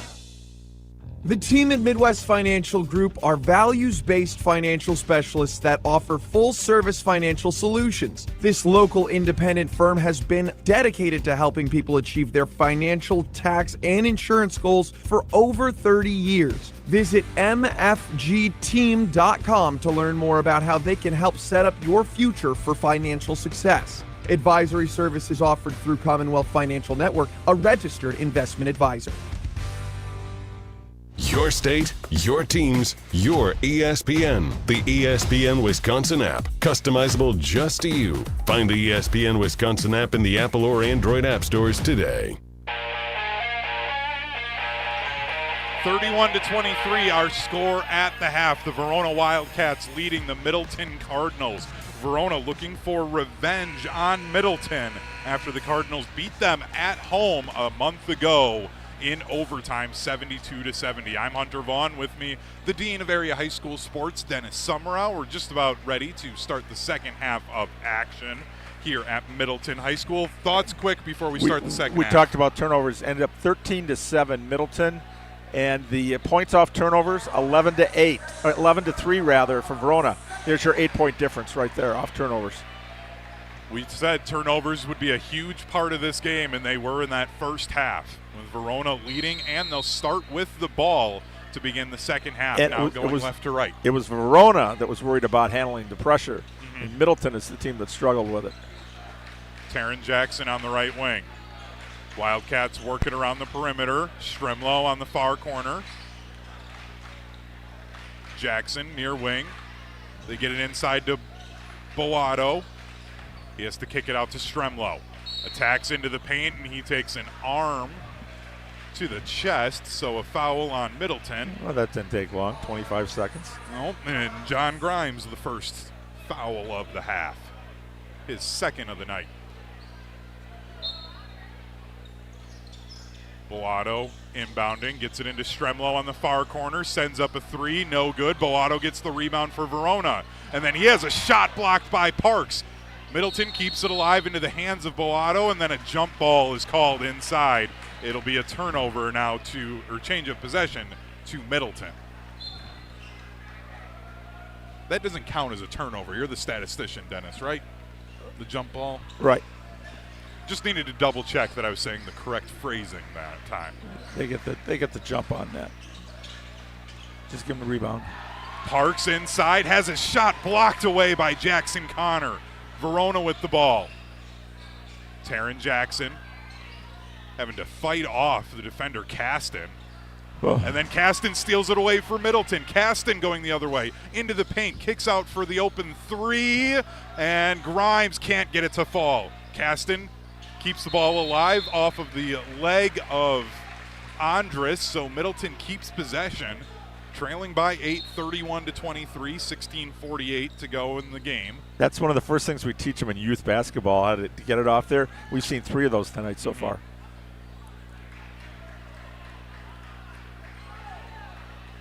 Still waiting for somebody to score here. And still scoreless as we start this second half. Parks inside to Sheehan. Sheehan off the window, can't get it to fall. Gets his own rebound, takes it outside to reset. And then they're able to keep it alive as it was just on the mid-court line. Guerrero fires up a three. No good. Another rebound to Parks, and we'll have a charge on Parks. Carter Parks, his third foul.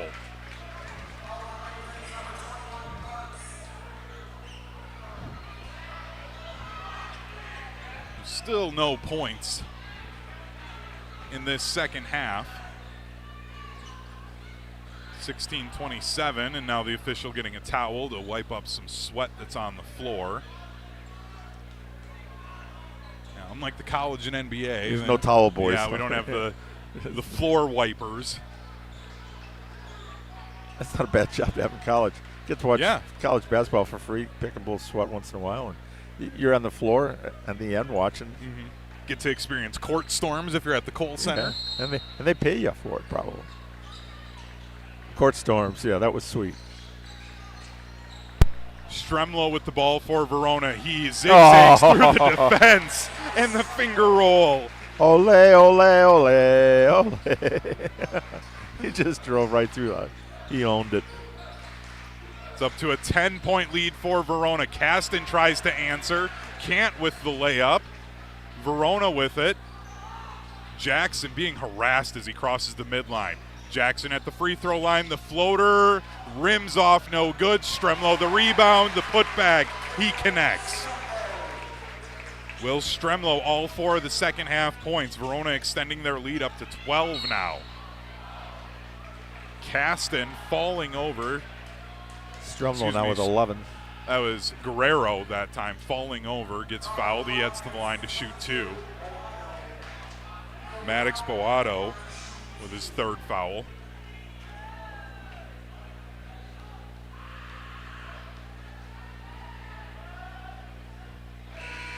The first is good for Jackson Guerrero, the first point of the half for Middleton. He's up to 6 points with 15:44 to go. Verona leading 35-24. Guerrero will get one more as he was fouled on the shot attempt.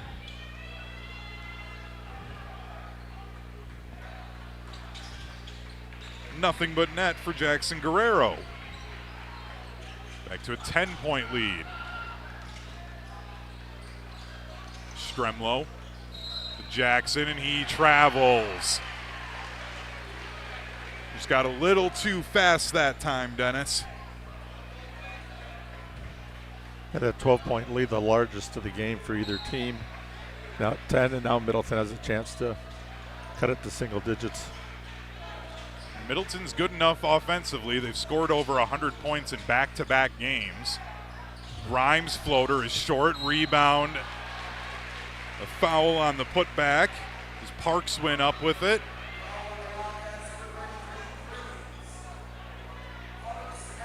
Max Crimmings called for his 4th foul. That's what we get for talking about Max Crimmings being an energy guy off of the bench. He's had to spend most of the night on the bench for Verona because he's been in foul trouble.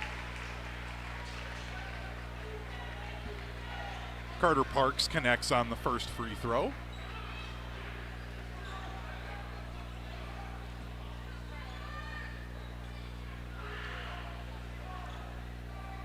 There it is. Okay. And the second one is good for Carter Parks. Down to an 8-point there's a Verona plus. lead. Middleton 4 of 10 at the line in the first half. 4 of 4 to start out the second. That's a good sign for the Cardinals. Kind of crawl your way back in it with time out, no time off the clock. Stremlow near wing. Cross court to Andrus. Connor has his pass poked away out of bounds, staying with the Wildcats. Stremlow will inbound at the mid-court line. Andrus far wing. Stremlow in the near wing. Dribbling all the way to the baseline. Pull-up jumper over the top of the rim. Air ball. Ball's on the floor. Picked up by the Cardinals. Guerrero trying to go quickly. Guerrero kicks to the corner. Carlson 3 off the back iron. Rebound to the Wildcats. Rainbow pass up ahead to Stremlow. He has it poked away from behind. Taken in by Middleton. Pasaglia with it. Now they slow down. Guerrero tried to initiate some contact down low. Gets trapped. Guerrero tries to pass out of it. He draws a foul. Eli Andrus, his 4th.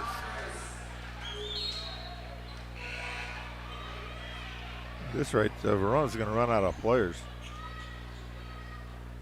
You know, we talked about Middleton trying to use their bench to their advantage with their speed. They might get it because of the foul issues we're seeing tonight. Guerrero sending up a 3 on the inbound. That's airballed, missing to the left. I'll go to Verona now. And the Verona student section quick to pounce on that one. Yep, let him know, hey, you airballed that with the airball chance. Verona leading 35-27, 14-15 to go. Phillips crossing over on the far wing, trying to probe at the defense. Cutting inside, gets cut off, trying to find someone to pass it off to. Able to get it off to Connor. Going underneath the basket is Connor. Kicks out to Phillips, sends up a corner three, skips off the rim, long rebound, out of bounds. It stays with Verona.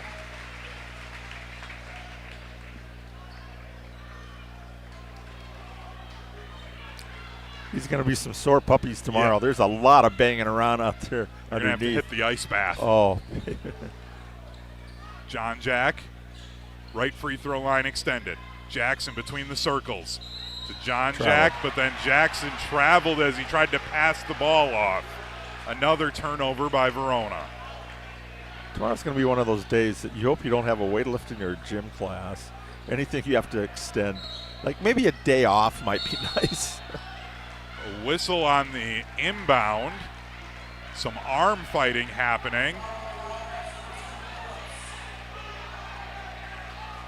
Foul on Deontay Phillips, his first. Well, why not join the party? Right. Everybody else has gotten one, why not? 35-27, Verona leads. Fourth foul already here in this half. Wildcats led by as many as 12. Cross-court pass to Carlson on the right side. Pasaglia in the far corner. Tried to pass it to Grimes, got knocked out of bounds by Connor, staying with Middleton. Just watch 15, Carlson. He has an Energizer bunny out tonight. He's bouncing around, and it's like he can't sit still. He's the one where the teacher in the class goes, "Can't you sit still for like 2 seconds?" No, I got to do something. I love watching him play. He's athletic out there. He's like, I know Coach likes him because he's a good defensive player as well. Pasaglia with the ball for Middleton.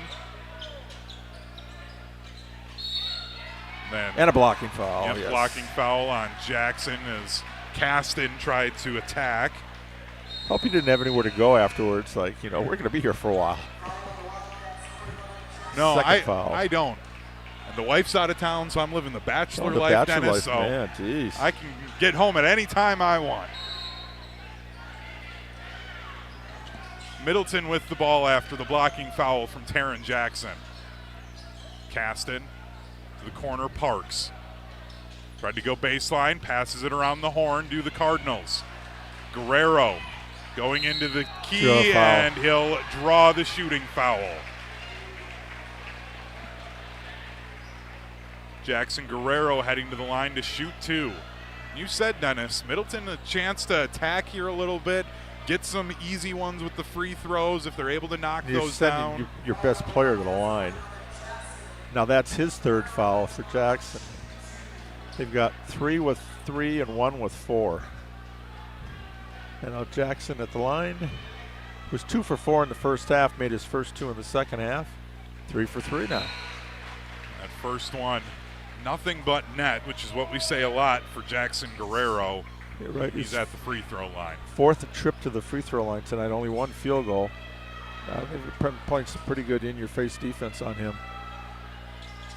Second one pure for Jackson Guerrero. He's got 4 second half points. It's a 6-point Verona lead. They led by 8 at the half, as many as 12 in this second half. 35-29. John Jack attacking. John Jack adjusting in midair. Short on the layup. Rebound to the Cardinals.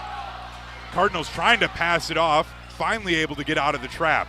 Parks into the paint. Parks the floater and one. Carter Parks heads to the line for the old school 3-point play.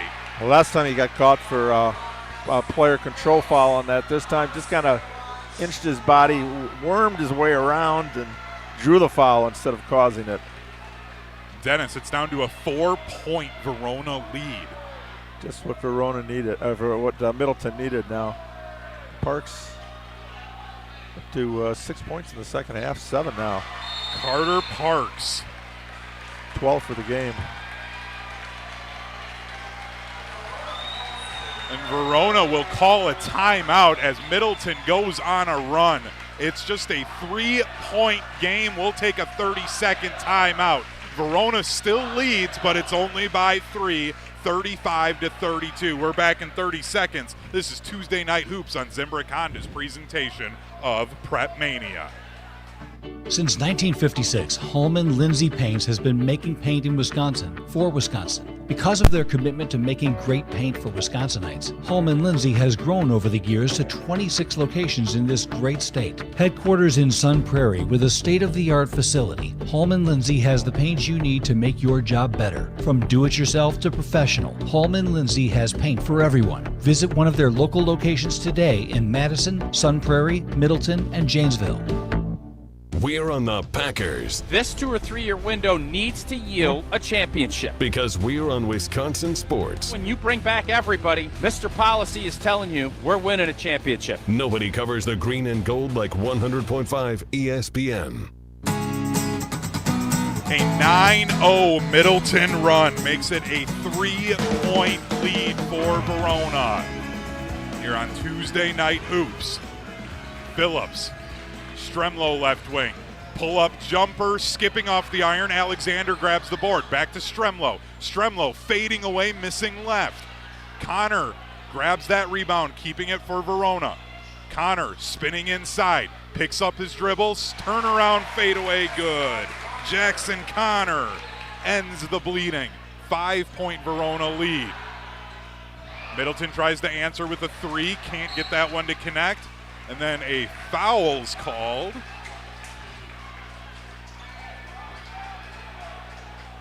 It's on Andrew Caston. His second.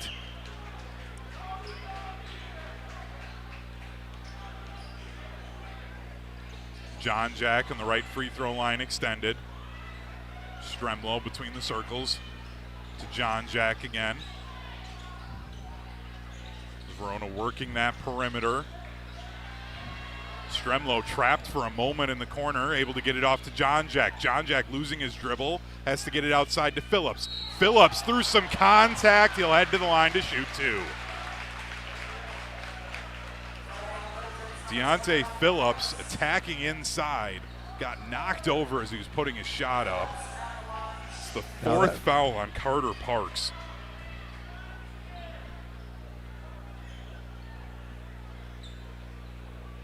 Like Phillips, he's just aggressive, attacking the rim, and just kind of fearless in there. A lot of moves and doesn't panic. He tries one move, another move, and then he'll kick it out. But first one off the back iron, no good. It's the free throw. Phillips will head to the line to shoot one more. Pizza Hut's Big New Yorker pizza is just $10 for a limited time. An extra large pizza with 6 huge foldable slices and bold New York style flavor. Big size, big value, just $10. Order on the Pizza Hut app or at pizzahut.com. Pizza Hut, the official pizza of PrepMania. The second free throw for Phillips is short. Middleton controlling, down by 5. And there's Carlson once again. Guerrero mid-range jumper. He nails that one. Down to a 3-point lead. Guerrero up to 11 points now. Stremlow the other way, kicking to Phillips in the near corner. Gives back to Stremlow. Passing it down to Alexander, but a foul before the shot attempt. Cormac Carlson that time.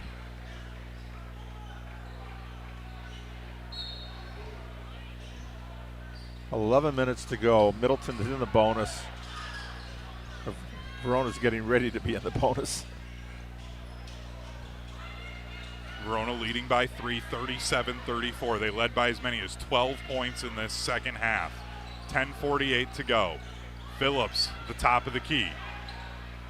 Bouncing it inside to Alexander. Cross court to Phillips. Wheeling inside, has to get rid of it as he was losing his dribble. Stremlow triple teamed, kicking out to Connor. Connor sends up a 3, skips off the iron. Rebound fought for, pulled in by Stremlow. He'll reset on the perimeter.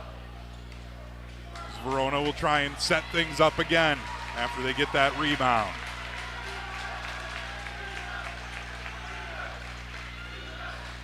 Connor near wing. Inside John Jack, one dribble off the glass and good. Caden John Jack, his first points of the night. Back to a 5-point lead and then poked out of bounds by Verona. It'll stay with Middleton but bringing some more energy to the student section of Verona. Jenner Alexander poking that out of bounds. 9:55 to go in the game, 39-34. Verona leads. Middleton will inbound in front of their own bench on this near sideline. John Grimes will be the trigger man. Lobs it cross court to Guerrero. In the far corner, he gets trapped, has to pass out of it. They work around the horn. Carlson now between the circles, Grimes. Sheehan down low on the near block. Sheehan working through a triple team. He's fouled on the shot.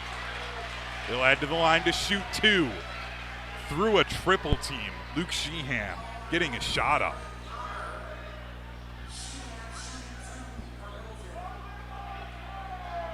Third foul on Jackson Connor.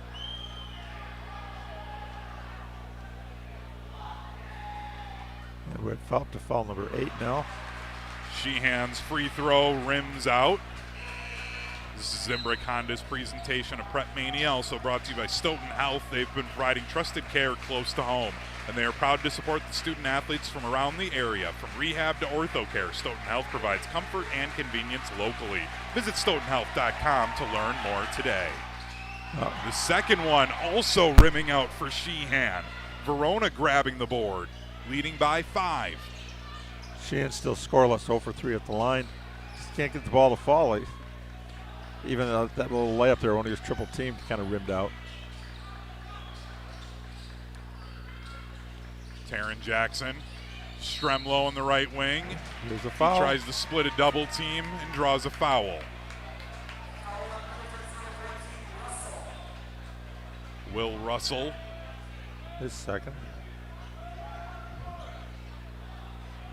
9:10 remaining in the game, 39-34, Verona leads. Connor getting it into Jackson on the near free throw line extended.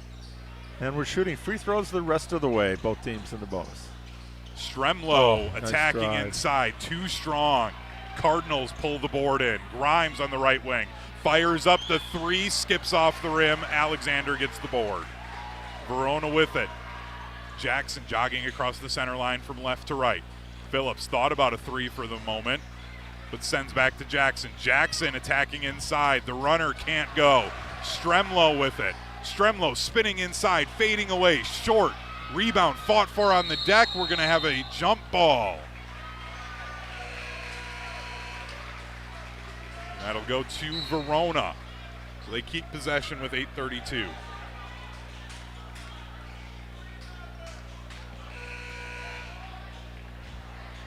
Stremlow hits to the bench to get a little breather. Probably for a minute or two here, and then we'll expect to see him the rest of the way.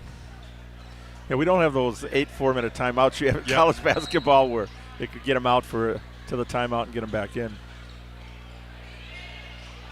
Inbound to Taryn Jackson. He can't get the bunny hop to fall. Pulled in by Middleton. Cardinals trying to cut into this 5-point lead. Guerrero, Euro step. The floater just falls. 3-point Verona lead, 39-36. 13 points now for Jackson here. Alexander in the corner. Jackson in the near wing. Jackson, right-hand layup can't go. Sheehan gets the board for Middleton. Spinning through a triple team, able to lob a pass out to his teammate Carlson. Carlson turns it over, steal by Alexander. Phillips with it. Phillips spinning in the paint. Phillips, the floater, no good. And it goes out off of Middleton, staying with the Wildcats. 3-point game. This one's going down to the wire. I would not be surprised if we get extra time out of this one. We got extra time in the first matchup. Middleton winning at Verona 72-70. Middleton needs a win to be able to force a conference championship game. The inbound lobbed into Stremlow. He gets it to fall. 6 second-half points for Stremlow. Then a pass poked out of bounds again by Alexander, staying with Middleton. That's the second time he's done that this half. Jenner Alexander coming off the bench for Verona, active on defense. He's been great. He's got 4 points, but a ton of rebounds. Grimes at the top of the key, working on Phillips, spinning, turnaround, 10-foot J is good. First points of the second half for John Grimes, Then a ball on the deck.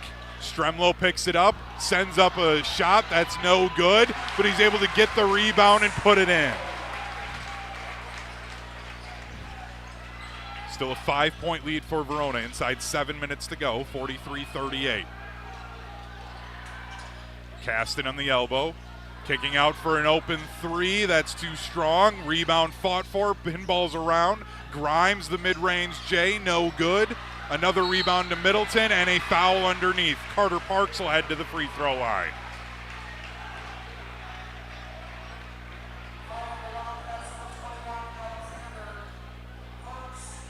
Jenner Alexander's second foul for Verona.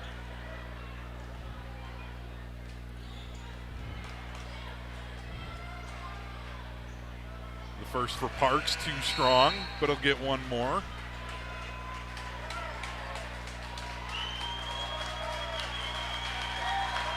Jenner Alexander getting a standing ovation from the Verona fans who made the short trip here to Middleton as he heads to the bench.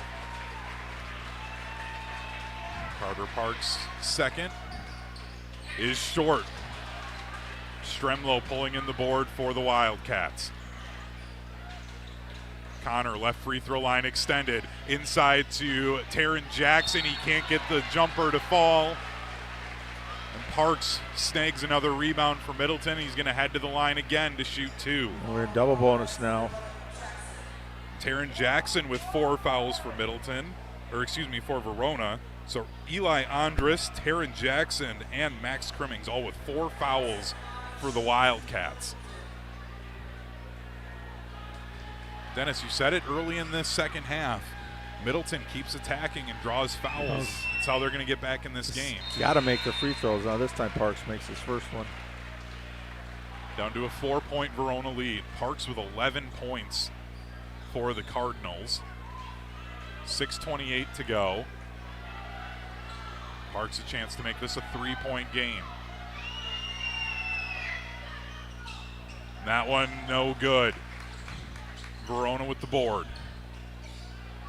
Andrus out there with 4 fouls. Bellato. Now Stremlow left wing.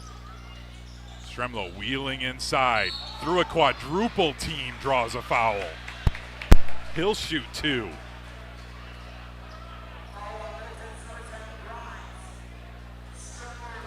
John Grimes drawing his third.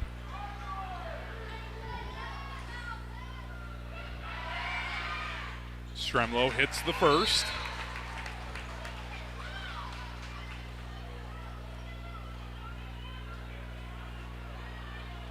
Stremlow up to 16 points tonight.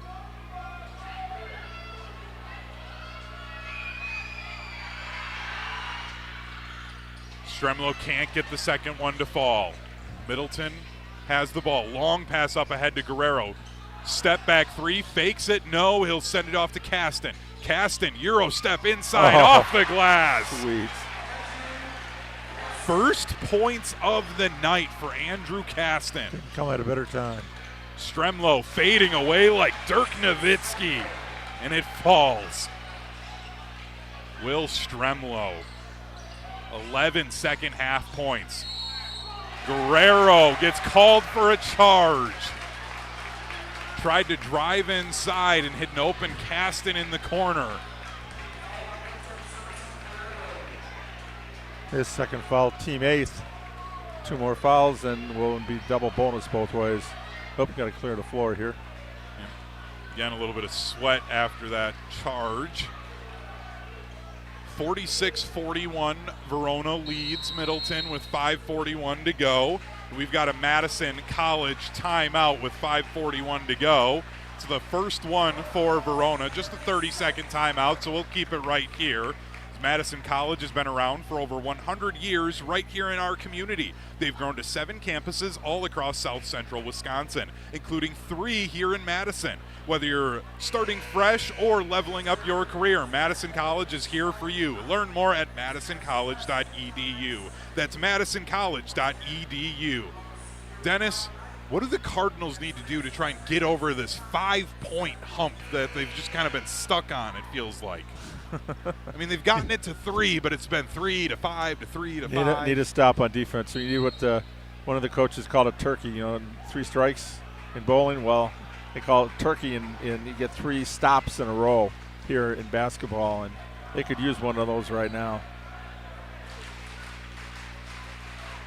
Middleton will try to get a stop, trailing by 5, 46-41, 5:41 to go.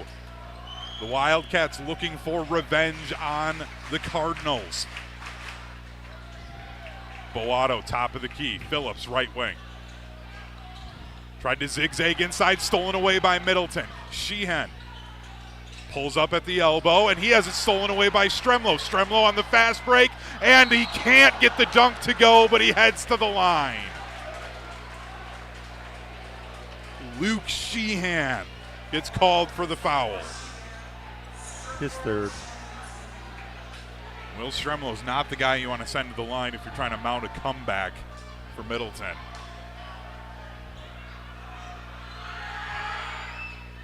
The first skips off the rim. The broadcaster's jinx strikes again. There it goes. Semrau will get one more as he was fouled on the dunk attempt. The second one too strong. Rebound Middleton, and then a foul as Caston pulled in the rebound. Maddox Boato, his 4th now. He's been sitting out a long time. He gets to play, and he gets a foul.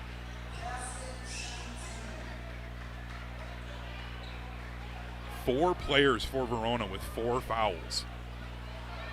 Eli Andrus, Taryn Jackson, Maddox Boato, and Max Crimmings all with 4 fouls. Caston's free throw is short. We'll stay at a 5-point game.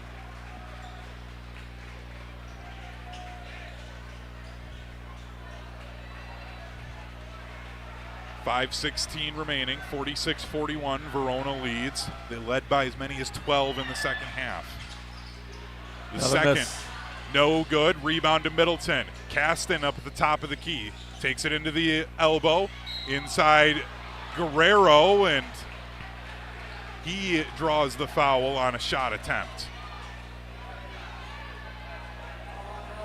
Now we add to the list of players with 4 fouls. Jackson Connor, his 4th for Verona. Foul trouble starting to become an issue for the Wildcats, who lead by 5 with 5:08 to go. The first for Guerrero. Nothing but net yet again. He's up to 14 points. Chance to make this a 3-point game is Guerrero. Averaging 18 points per game is Jackson Guerrero. The second back iron, rebound Alexander for the Wildcats. Taryn Jackson out there with 4 fouls for Verona on the right wing. Semrau on the near elbow. Turnaround jumper, misses to the left. Rebound John Jack, and he puts it back off the glass. Caden John Jack, and then a steal by Verona. Semrau, the open 3. It's nothing but net for Will Semrau. 51-42. Suddenly it's a 9-point lead for Verona. Middleton tries to answer. Sheehan draws the foul underneath. Eli Andrus clapping his hands as he gets up, as he just fouled out.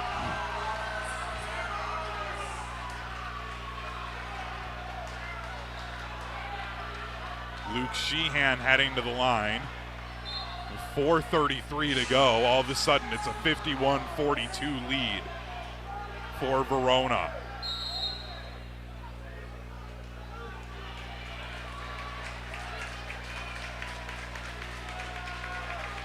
Middleton's got to start making some of these free throws. 2, 4, 5, 6.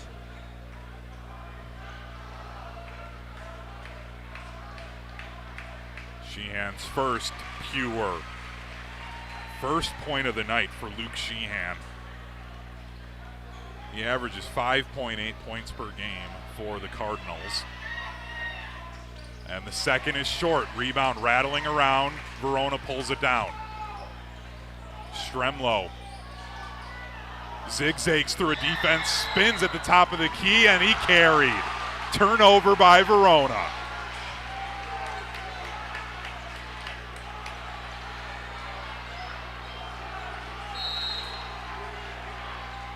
Guerrero conducting the offense for Middleton. Pulls up for a mid-range jumper. That's good. 11 second half points for Jackson Guerrero. 6-point Verona lead, 51-45. John Jack on the far corner. Goes baseline, can't get it to go. Ball ripped away by Stremlo, and one for Will Stremlo. With a powerful yell after that from Will Stremlo. 23 points for Will Stremlo tonight.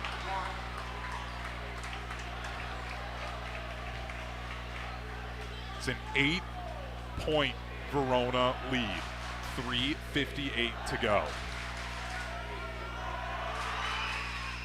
24. Stremlo's good. 24 points. 17 of them in the second half for Will Stremlo. Grimes near wing. Attacking inside, right-hand floater rolls out. Rebound Wildcats.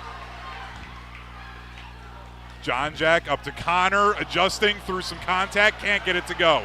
Grimes with it for Middleton. Then a whistle and a carry on Grimes.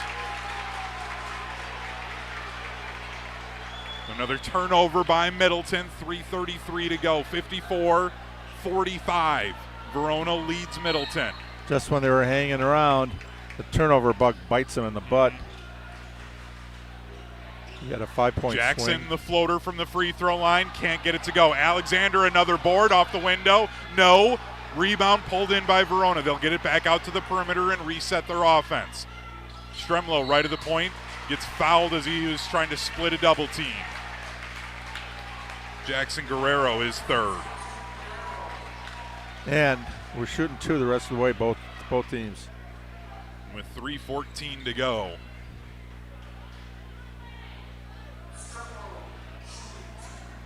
By the way, Dennis, in case the fans here can't hear, my Apple Watch just told me I'm in a loud environment and I need to watch my hearing. That's how loud it is here in Middleton tonight. Stremlo can't get the first free throw to fall.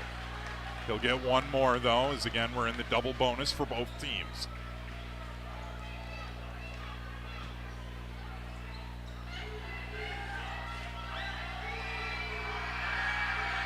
Stremlo's second. That one's good. He's got 25 now. 10-point lead for Verona. They did lead by 12 at one point in the second half. Parks attacking quickly. The turnaround floater is good.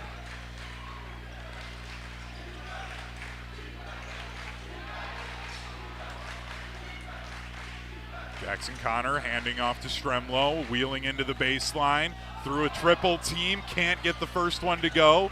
Middleton with it. Grimes jogging across the center line on the near side. Gets trapped.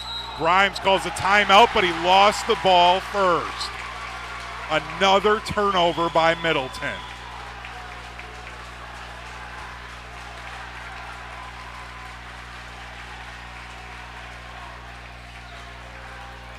Wildcats a chance to get this back up to a double-digit lead. They're up 55-47.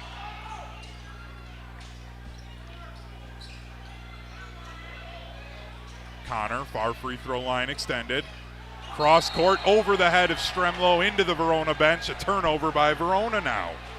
And Middleton had it within 3, and they've got 5 turnovers on their ensuing possessions. And now Verona gives them some help here. They could have gotten it to double figures and maybe put this one to bed, but the way Middleton shoots threes, you're not out of it. Both teams have 3 timeouts left too, and both in double bonus for free throw. So every time we get a foul, we're going to get a stoppage in play.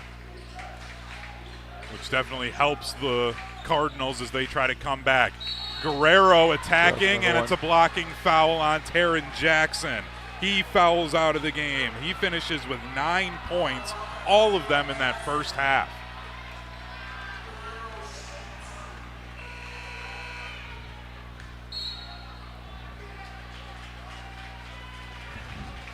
So that's now 2 fouls out.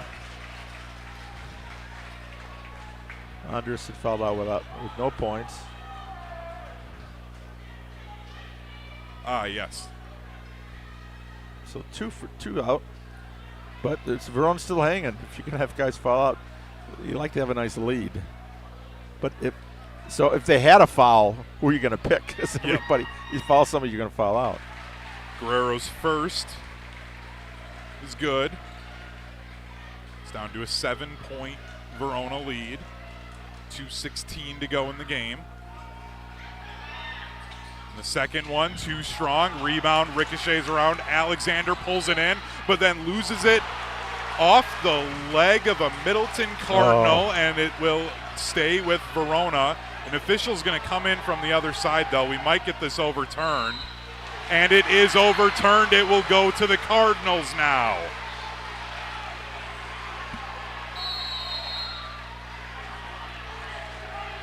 We've got a Madison College timeout, 55-48.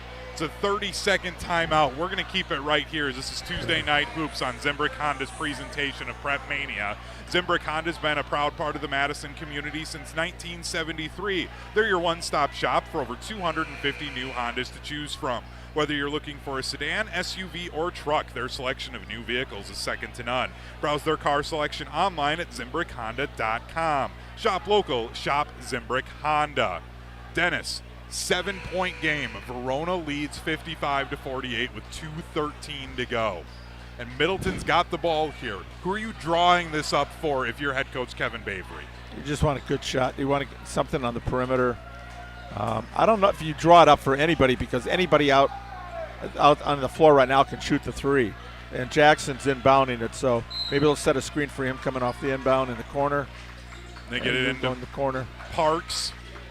Caston, left wing, wheels inside, loses the ball, out off of Verona, stays with Middleton, 2:05 to go. They just ran Jackson right through the lane and tried to clear the lane for Caston. And unfortunately couldn't hang on the ball, but good luck. Grimes sends up a 3 off the back iron, no good. Rebound to Verona. Tried to get Grimes that time. Connor bounces it to Phillips in the near corner, lobs it back out to Connor. Connor thought he should have gotten a foul, doesn't get one. Down low, Alexander. Kick out for an open 3, skips off the rim, rattling around. And a whistle underneath. This is going to go against Verona. Caden Johnjack, his first foul.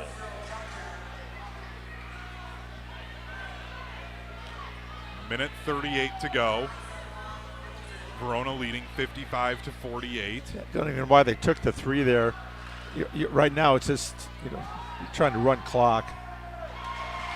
But again, Middleton, between the turnovers and the missed free throws tonight, just shot themselves literally in the foot.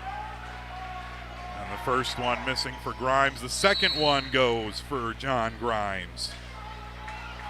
Another Madison College timeout. We'll take a 30-second timeout as well. 55-49, Verona leads Middleton here on Tuesday Night Hoops on Zimbrick Honda's presentation of PrepMania.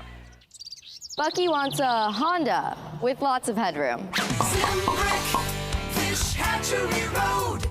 Something with room for all your friends, right? These are the people who take good care of you. It's gotta be red, of course. Get to know Zimbrick, 'cause you deserve it. Zimbrick Honda. Hundreds of options. Zero hassle. Zimbrick, Fish Hatchery Road. Baseball season is heating up. Breaking ball, hit high, hit deep, left center, bye-bye baseball! Get ready for the return of Brewers baseball on 100.5 ESPN, Madison's new home of the Milwaukee Brewers. I'm Hunter Vaughn. Alongside me, the Dean of Area High School Sports, Dennis Semrau. The Verona Wildcats looking for revenge on the Middleton Cardinals, leading 55-49, a minute 38 to go here at Middleton High School. John Jack to inbound for Verona. Middleton going with a full court press. They lob it up to Semrau. Semrau inside, loses the ball for a moment. Phillips picked it up. Scrum for it on the floor, picked up by Middleton. Grimes with it on a fast break the other way. Grimes splitting a double team, and he gets fouled on the shot. He'll go to the line to shoot two. Jenner Alexander's third foul. Yeah, you get a feeling Middleton's just not going away, which is, you like that, but they've got to be able to get something down between the free throws and the missed shots. Not able to get any and ones. Every time they get fouled, it's two shot, and they have not been able to make 2 for 2 here, it seems like, forever in the second half. John Grimes, the senior guard, at the free throw line. Another first miss. Is too strong. Another missed free throw for Middleton.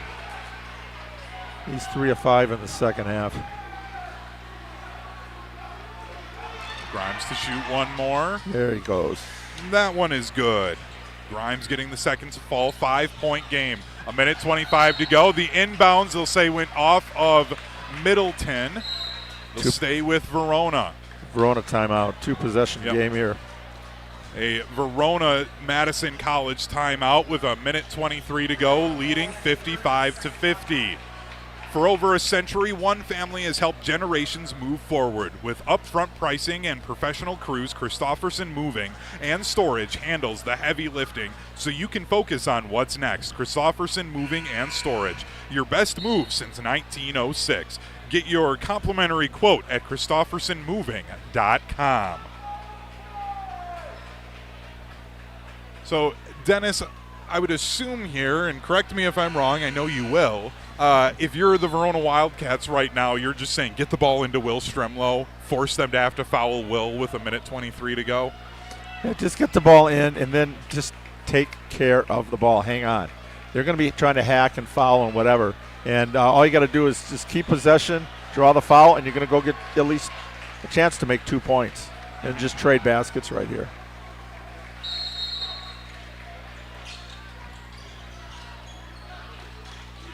Phillips gets the inbound, splitting a double team, stops before he gets to the mid-court line, gives it to Alexander on the near corner, and then Alexander gets fouled from behind by Guerrero. That's his fourth. Jenner Alexander will head to the free throw line, trying to extend this Verona lead.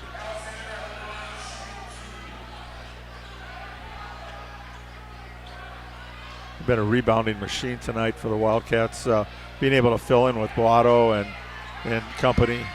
Crimmins picking up all those early fouls.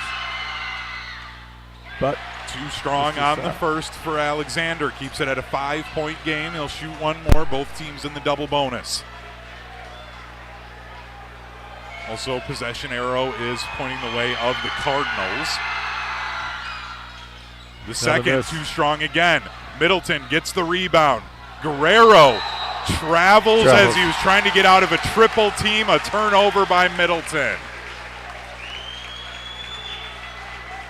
And no time went off the clock there. And he had that ball, and he was fighting it at least a few seconds, should have, but got a break there. Yeah, the hometown clock operator. You wouldn't know what that's like working for the Badgers at all. No such thing. At the college level, everything is watched. The referees are right on it if they need to reset the clock. Same thing with college football, they're right on it. John Jack, near corner, spinning away from defenders. Boato in the corner. Whistle and a jump ball goes the way of Middleton. Good steal for Grimes. John Grimes has been everywhere tonight for Middleton. We're inside a minute to go. Verona leading by 5. So Middleton trying not to foul, just counting another defense to see if they can force turnovers. And they've gotten a couple here, but they've got to be able to convert now. Kasten crossing the midline. Kasten kicking out. Carlson corner three. Yes. He knocks it down. They're not dead yet. Down by 2, 47 seconds to go.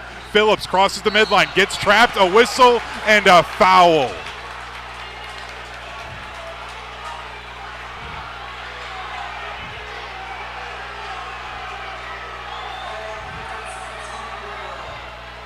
Is that Guerrero? If Yeah, that's that is 5. on Guerrero. Jackson Guerrero fouls out. 17 points on the night. And now a conversation happening as one of the Middleton players threw the ball up after the foul.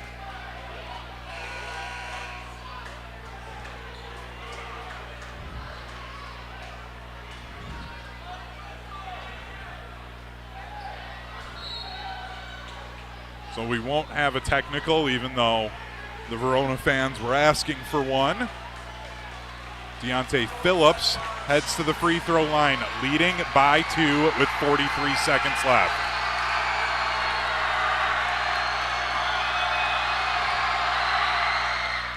The first is good. Deontay Phillips, his first point of the second half, and it's a big one. Chance to make this a 2-possession game.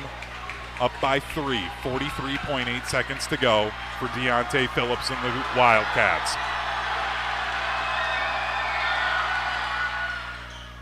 The second one is no good. It's a 3-point game.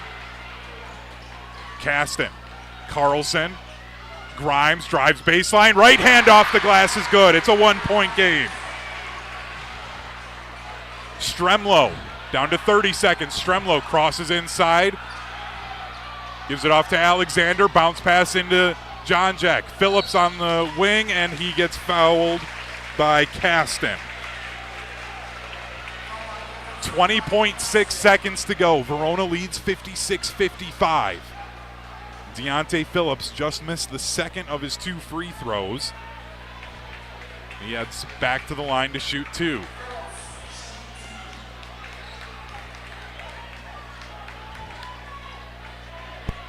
The first time these two teams met this year, it went to overtime. Middleton won at Verona 72-70. And Verona missed a 3-pointer at the buzzer, left wing.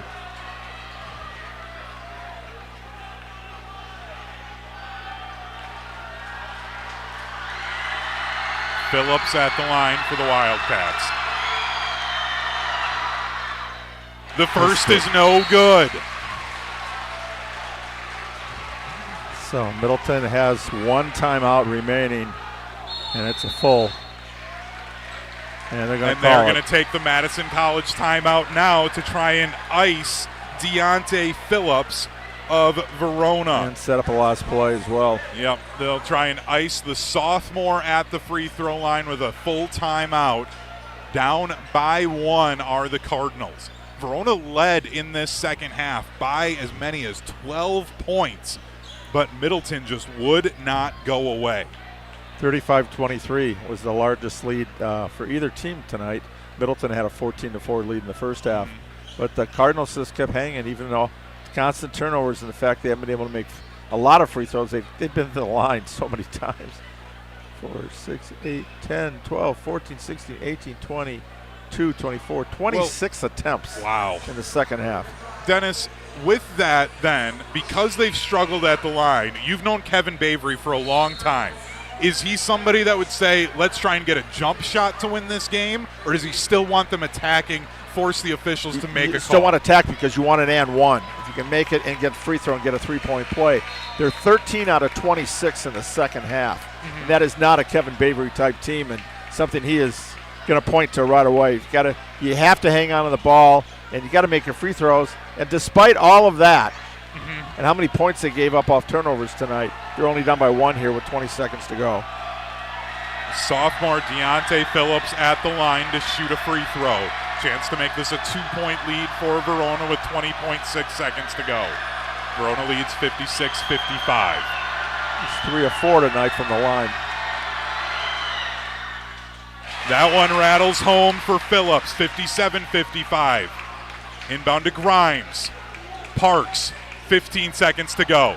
Parks inside. Parks off the glass. It's good. We're tied at 57. Phillips on the wing. The three for the win. It's good. 3 seconds left. 3-point lead for Verona. The buzzer beater off the glass. It's no good. Verona survives. And the Wildcats storm the court. 60-57. The Verona Wildcats get their revenge.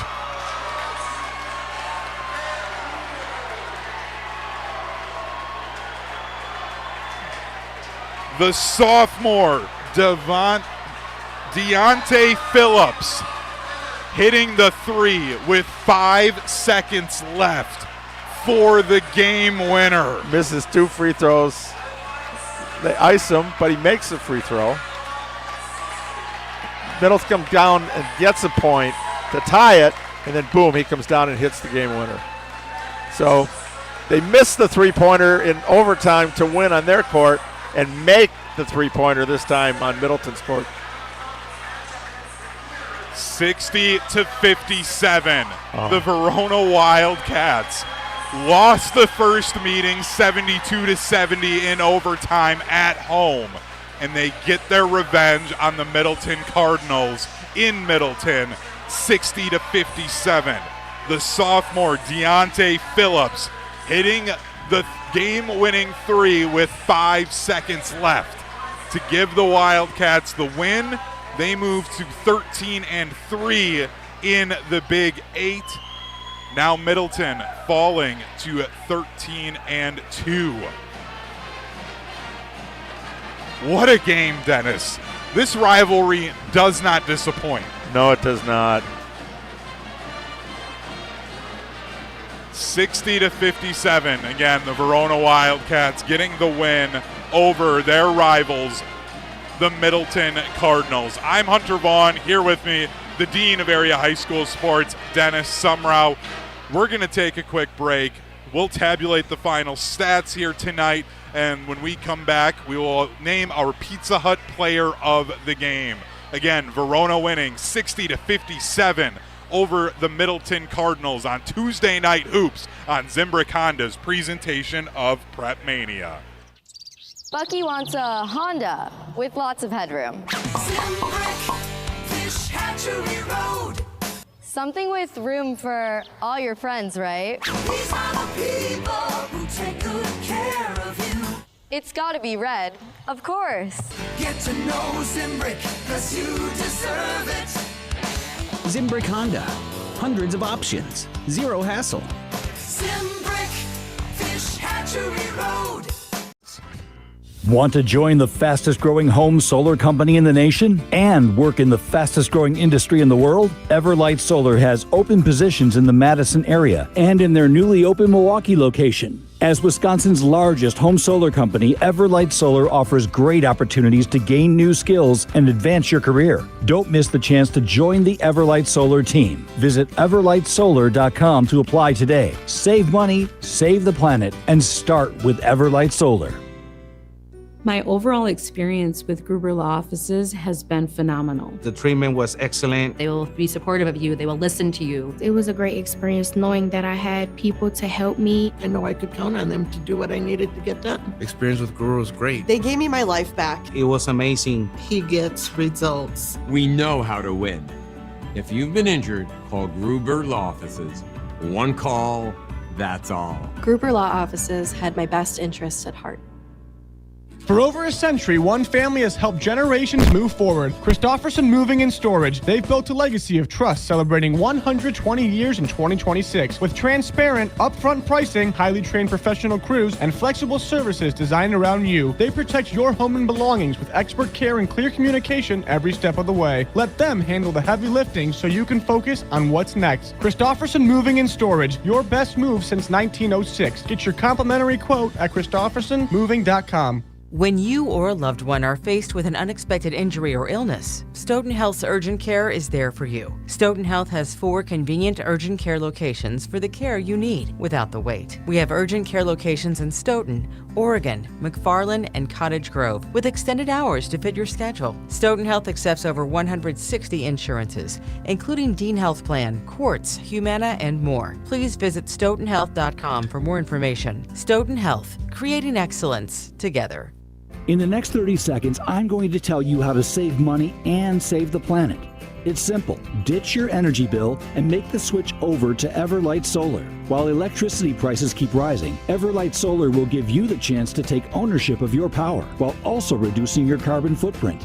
As a local company based out of Madison, they'll be there with you every step of the way as you make the switch to solar. To learn more about how you can save money and save the planet, go to everlightsolar.com. In 1987, the Bucks took on the world and changed basketball forever. At stake, basketball supremacy in the United States. Bucks versus the World, narrated by Charlie Behrens, is the new season of Behind the Bucks podcast, presented by Gallagher, your trusted insurance broker and HR and benefits consultant. It's the untold story of the 1987 McDonald's Open, when the Bucks became the first NBA team to face the Soviet Union. Listen now on bucks.com/plus, the Bucks app, the ESPN Wisconsin app, and wherever you get podcasts. Listen to Wilde and Tausch, presented by Pella Windows and Doors of Wisconsin on 100.5 ESPN. Building a program, even in the pros, days are over. It is a year-to-year. You better have your ducks in a row for this coming season. There is no longer, well, let's build up and give this guy 3 or 4 years, because if he's any good, he'll be gone. Wilde and Tausch, weekdays 9 to noon on 100.5 ESPN, the ESPN Wisconsin app, and ESPN Madison on YouTube. Hi, this is Dave Kane. You're listening to Madison's Home of the Bucks, a good Karma brand radio station, 100.5 ESPN WTLX Monona, Madison. 60-57. The rivalry that doesn't disappoint. The Verona Wildcats getting revenge at the Middleton Cardinals, winning it on a Deontay Phillips game-winning 3 with 5 seconds left to get the victory here at Middleton. I'm Hunter Vaughn. Alongside me, the Dean of Area High School Sports, Dennis Semrau. If you're interested in getting individual or group lessons from some of the highest level of coaching for the baseball player in your life, GRB Academy offers individual and group lessons for players of all ages and skill levels. Visit grbacademy.com for more information. GRB Academy, baseball for the serious player. Dennis, now that we've had a time to breathe and kind of digest this game a little bit, what are your thoughts here on Verona getting a 60-57 win, and just before the postseason seeding comes out, a big win against a great top 10 Middleton squad? Well, they survived, first of all, with almost the whole team in foul trouble, and they lost 2 starters to fouls. But 20 turnovers for Middleton, and Middleton was 17 of 36 at the free throw line, and they only lose by 3. So Coach Mabry's going, again, all 3 of their losses, they've had some bad shooting. They've not played up to their capability. And the last 2 weren't even, well, this was close. Yep. But the Memorial one, that was kind of the heartbreaker. Now you're going to have to go in, win out, and then you're going to get Memorial here, hoping to get a share, because now Memorial's going to say, we're going to win out. We want that conference title. Here's where you got to get greedy. You want that conference title. And this is a big seeding game. Again, the team split. Of course, they Verona lost in their court in overtime. Now they win here. So that's going to kind of be a wash. If Middleton, now if they stumble, what's going to happen now? They've got the next 3 games. Yeah, 3 of their last 4 games here are against great teams in the entire state. They've got this game tonight against Verona that they just lost. On Saturday, they played De Pere. The Redbirds right now are considered a top team in their sectional. That could honestly be a state preview game with how good both De Pere and Middleton can play at times. So that's a huge opportunity the day before they announce the seeding for the postseason. But they also have Friday night. They've got Madison West, who they beat by 11 the first time. And West is an up-and-coming team. Former Drew Steffes, former coach of Memorial. They lost their best player to the prep route early, before the season. But that's not a team that's going to be easy. So you're looking at, their last 3 games right here, West, Appear, and Memorial. Wow, you're going to have to win out if you want a good seed. But if they do win out, they're going to be playing great basketball going into the most difficult time of the year. And again, this is the kind of game you want. This was a tournament atmosphere. This felt like a sectional. Right. It was the crowd. The band was here for the whole game for the students. Both student sections were incredible. First when you get here, that JV is like, is anybody going to show up? Yeah. And it's like with 10 minutes to go before the game starts, and all of a sudden, whoosh. The gym fills up. Before the game, we were talking to the bus driver for the Middleton squad because obviously they're here at home, so he didn't have to drive, so he still came to watch the guys play. And he was like, yeah, Verona's got boys hockey tonight. Middleton's got boys hockey tonight. We don't know how many people are going to show up. Honestly, I don't know how they had anybody at those hockey games with how many people we saw here tonight. So it was an awesome atmosphere. It's kind of a down year for the Middleton hockey team. Yeah. So that might be a thing. They still, Pablo Iglesias and I did a number of the hockey games for them this year. They still drew a great student section, great crowd, and it's a great facility too. It's where they have state now. Yep. So you're looking at wow, the storm. It's amazing how quick these gyms empty. Now Memorial, they'd be turning the lights out trying to get people out of the gym. Yep. We look at the athletic director and his staff here trying to get everything put away. Hopefully they don't turn the lights on us here before we have to go. No, I don't think they would do that. But we should maybe kind of get moving here a little bit, as this is Zimbrick Honda's presentation of PrepMania. We're also brought to you by Midwest Financial Group, and the lineup at Midwest Financial Group consists of coaches for your financial world, organizing the players on your personal team. Behind every great team is a great coach. Let the Midwest Financial Group be yours for your financial planning needs. Head to mfgteam.com to get started today. Advisory services offered through Commonwealth Financial Network, a registered investment advisor. Dennis, it's that time in our post-game show where we name our Pizza Hut player of the game. No one out-pizzas the Hut, and no one outperformed this player tonight. The player of the game is presented by Pizza Hut, the official pizza of PrepMania. No one out-pizzas the Hut. Dennis, sometimes when you and I have to decide on the Pizza Hut player of the game, there's a little bit of a debate during the commercial break. There was no debate tonight who we were going with for our Pizza Hut player of the game. Yeah, there wasn't up until the last shot, because I think you look at what Will Stremlow did tonight offensively on the boards, 25 points, 4 of 10 at the line. Will's got to work on his free throws a little bit, but he was phenomenal out there. But we're looking at a player that when the coach sent me a few stats, not many, before the game today, nothing on him. Yep, nothing. He's a 6'2 sophomore, nothing. And, he's going to play. Okay, maybe he'll contribute right now. They've got a good group of sophomores.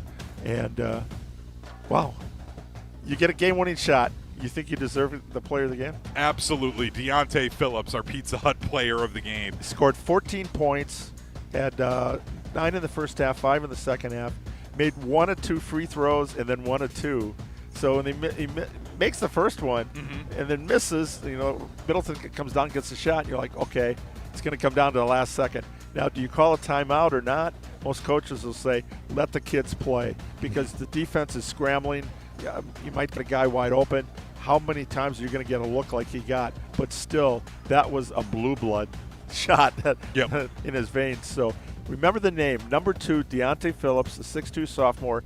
His coming out party was tonight. It absolutely was, as he's our Pizza Hut player of the game, hitting the game-winning shot with 5 seconds left. Pizza Hut's Big New Yorker pizza is just $10 for a limited time. An extra-large pizza with 6 huge foldable slices and bold New York-style flavor. Big size, big value, just $10. Order on the Pizza Hut app or at pizzahut.com. Pizza Hut, the official pizza of PrepMania. Dennis, say it with me. No one out-pizzas the Hut. And they're going to name a slice off on Dante now. You've got to in Verona. So absolutely. He get his slice. And he should, I'm sure, Coach, hey, where's his pizza? He's player of the game, but we got to work on that, right? Yeah, there's weird NIL things now. It's a whole mess. So, Deontay Phillips, the Pizza Hut player of the game, you are the game-winning 3. winning it 60-57 for the Verona Wildcats. Dennis, you've got another great game coming up on Friday night. You'll be over in McFarland for McFarland and Mount Horeb, two of the best teams in the Badger Conference and one of the best players in the entire state, Josh Manchester, on Friday. And a great junior class of for McFarland. That's a team I've been watching all year long, and it just kind of laying in the weeds because coming back with Josh Manchester, 2,000-point scorer, who's going to be playing D1 somewhere. He's not going to make his commitment until after the season, maybe the next spring. But that McFarland team right now kind of going, and I saw them take apart a good Sauk Prairie team back last month.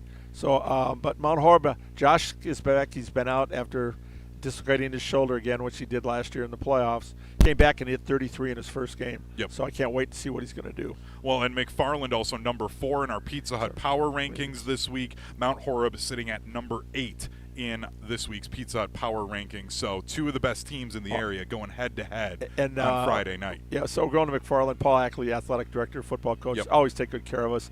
Love McFarland. That's one of those communities that, I know a lot of people there too. That's one of my favorite places to go to. So you and Jesse Nelson will have a great time there. And then Saturday, for those keeping up with our schedule, we'll be back here at Middleton on Saturday. Riley Yauk and Bill Kegler. We're going to give you Saturday night off, Dennis. Bill Kegler with Riley Yauk will be back here at Middleton as, again, the Cardinals host the De Pere Redbirds, one of the best teams in the entire state, coming here on Saturday night. So we'll be back here Saturday night, and then we'll have one more game on the regular season right back here at Middleton for Middleton and Vel Phillips Memorial to cap off the regular season before we get into our postseason games that start then that Friday night with girls regional semifinals. I'm not going to say where we're going to be yet. We haven't officially gotten that okayed yet, but we might be sticking around in the Big 8. So for those of you looking at the bracket, maybe just take a look at some of the Big 8 teams that have home games, and you'll kind of have a good idea of maybe where we'll be. That's all I'll leave that on. Dennis, final thoughts on this game here tonight before we wrap up for Middleton? Definitely a sectional type of game here, and you want to have games like this going down the stretch. It's very tough to have to kind of crank it up for playoff time, but when you can get these kind of games, and you learn, coaches say you'll learn more from a loss than a win. Middleton was in this game. I mean, they're down by 12 at one point, but you can't have more than half your free throws and turn the ball over and give up as many points off turnovers as they did in the first half. Clean that up. I mean, this could be a 10-point game the other way. Verona losing one of their best players to an injury, coming back and scratching. That's the kind of team I like to watch. I mean, you're never out of it. And again, you got that football influence. Both teams have some football players on there, but just the way they scrap and like we were talking about, it's going to be a lot of ice baths tomorrow because these guys, those feet down there, I just cringed on a couple of the hits and a couple of the picks that were set tonight. Yeah, it looked like they were playing football for a few of those. Again, Verona getting a game-winning 3 from the sophomore Deontay Phillips to win 60-57 over their rivals, the Middleton Cardinals. This has been Zimbrick Honda's presentation of PrepMania. For more than 50 years, Zimbrick Honda's provided the Madison area with quality Honda vehicles. The trusted staff of Zimbrick Honda's used car dealership will save you time and reduce your car buying stress by finding the vehicle that matches your style. If you're looking for a new or a used Honda, visit Zimbrick Honda just off the Beltline in Madison or online at ZimbrickHonda.com. Shop local, shop Zimbrick Honda. For our audio producer back at the Everlight Solar Studios in downtown Madison, Ryan Woolersheim. For our video producer here at Middleton High School, Owen Dimful. And for the Dean of Area High School Sports, Dennis Semrau. Thank you so much for tuning in. I'm Hunter Vaughn, and this has been Tuesday Night Hoops on Zimbrick Honda's presentation of PrepMania on ESPN Madison. At Hooper Serve,